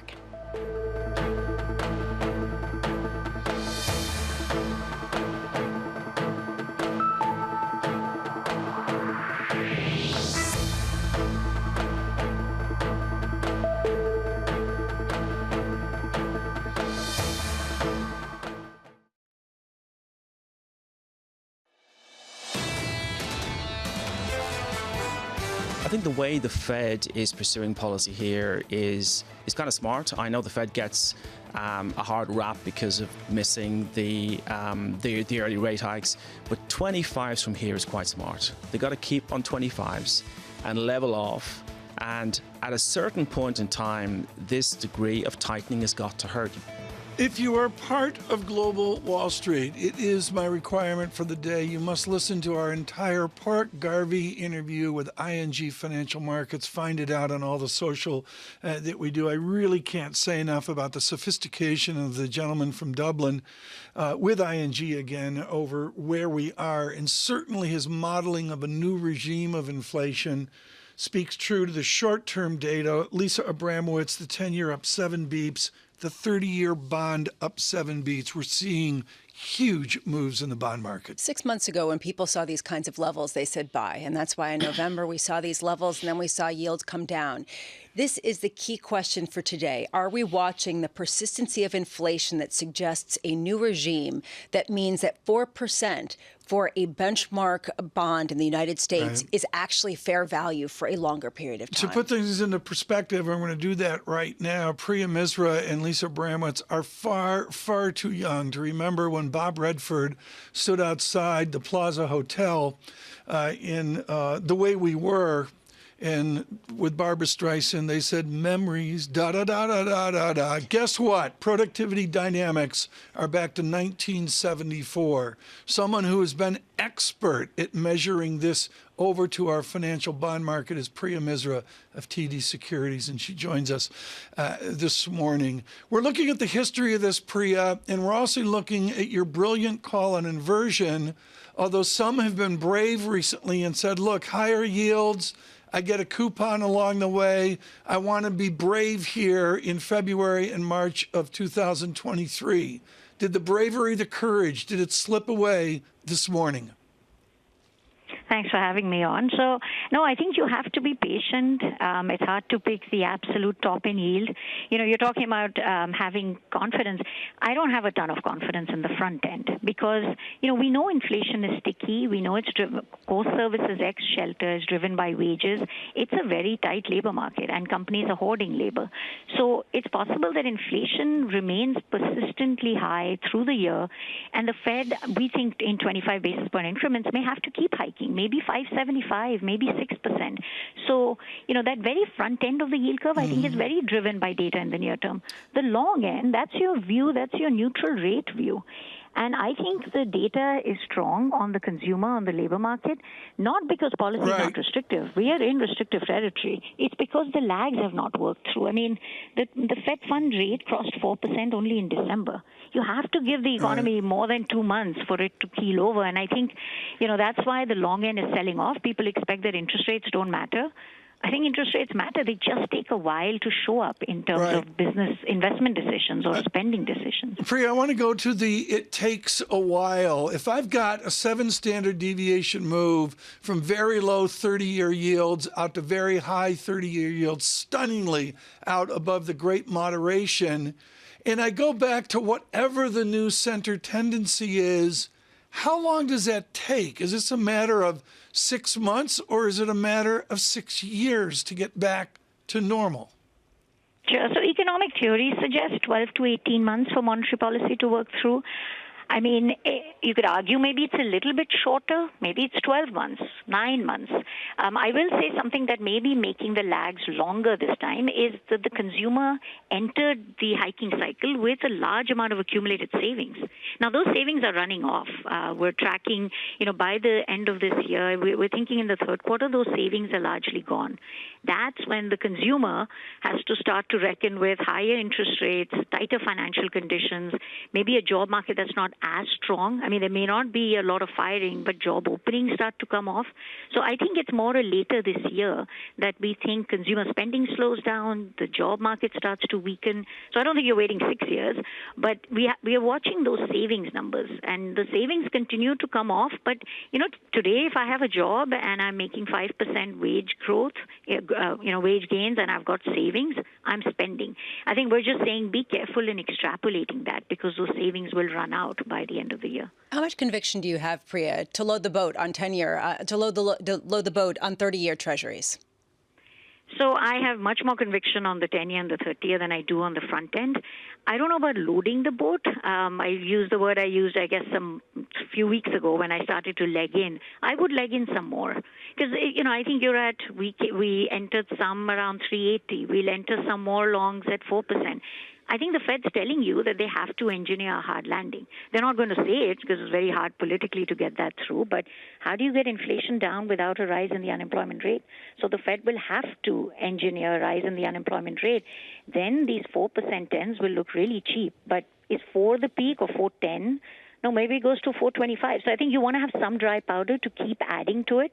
But I think, these levels in a long-term sense, I don't think R star is higher or the neutral rate should be much higher. I think the Fed is committed to 2% inflation, and we've seen productivity. I don't think the economy can handle very high real rates in the long run. Priya, this is such an important point, and it goes against what Porrick Garvey was saying, where he said, listen, people think we're going back to the same kind of regime we were in prior. You're saying we are going to go back to that regime. What gives you confidence, other than just that the Fed is committed to a 2% inflation regime, especially if a 2% inflation regime is different from the prior 10 years, which it wasn't a 2% inflation regime, as Tom mentioned. It was a sub-2% inflation rate. Right. So I think there are some structural factors that might be moving inflation a little higher. So if we were sub 2%, maybe the next 10 years will be a 2% number. But I think inflation does, if the Fed thinks they want to get to 2, they're going to keep policy restrictive for a while. They're going to keep that front end, not cut rates anytime soon. Real R star or real equilibrium rate. I mean, those are driven by productivity, demographics, savings glut. I don't know if any of this has changed, after COVID. So maybe it's not 0, it's 50 basis points, but we're well north of that in terms of market pricing of real rates. Priya, with respect to the giant Stanley Fischer, who I would suggest codified ultra-accommodative as his work as the vice chairman, and Ben Emmons at Newens just writes this up. I've never used this phrase before, Priya. And Ben doesn't predict this, but he suggests, does this data drive us out to ultra-restrictive? Is the larger pendulum here from ultra-accommodative out to ultra-restrictive? No, I think it's fair. I mean, the move in real rates, it's not just a front-end real rates. Look at where 10-year real rates are. And the speed of the move over the last year, the extent of tightening, I think can move us from ultra-accommodative to ultra-restrictive. But we're not seeing it in the data yet. And so I think this is where we need to be patient. I don't know if the Fed can be patient. Are they going to feel the pressure to go faster, go higher? We actually think they're going to be patient and go at 25, try and feel their way around that end point, and then keep it there for a while until inflation comes down. But yeah, we are in restrictive territory. I think there's no question. We just got there pretty late last year, though. Very good. Priya Misra, thank you so much for joining us from the fixed income fallout shelter. She is with TD Securities. Just wonderful to have her there. And truly, folks, one of the great calls of the last 18 months on curve aversion. Right now, Lisa, negative 86 points on the vanilla. And what we're seeing right now is really interesting, and what she was talking about, that we're going to get back down to a level that looks like something we're familiar with. And the reason why she's legging in to 10-year treasuries, even as they rise. Here's the question. How high do real yields have to be to keep inflation around that 2% goal? And I say that because if you look at the 10-year real yield, that is the inflation-adjusted yield in the U.S. for the next 10 years, it is closing in on some of the highest levels that we've seen going back to 2009. It is grinding higher. It's been a non-story, and you're right. It deserves study. Because this changes the risk value, the risk-reward valuation for stocks, for risk assets. And at what point does that start to shift things a little bit? Inside baseball, folks, to show you what we do here, we compare the percentage move of DXY with the percentage move of the Bloomberg Dollar Index, which is more EM tinged. And with the stronger dollar here, Lisa, I'm seeing some of these EM currencies, including Chinese yuan. CNY goes out to 6.92. Argentinian peso is going to enjoy a 198 here and a cup of coffee. And even Turkish lira, with all that's going on there, the horrific earthquake, goes out to new weakness right now. This is a global story that we're seeing on this historic day. Although it's hard to extrapolate too much from these data points because it seems like this market is a bit histrionic and will go toward one narrative very quickly and then shift gears and go the opposite direction. NASDAQ -1%. You want to stay on television. Mr. Ferro will have Mr. Bernstein of Value and Growth. Really looking forward to that as well. We'll drive forward this dialogue. Stay with Bloomberg through this historic day. This is Bloomberg Surveillance.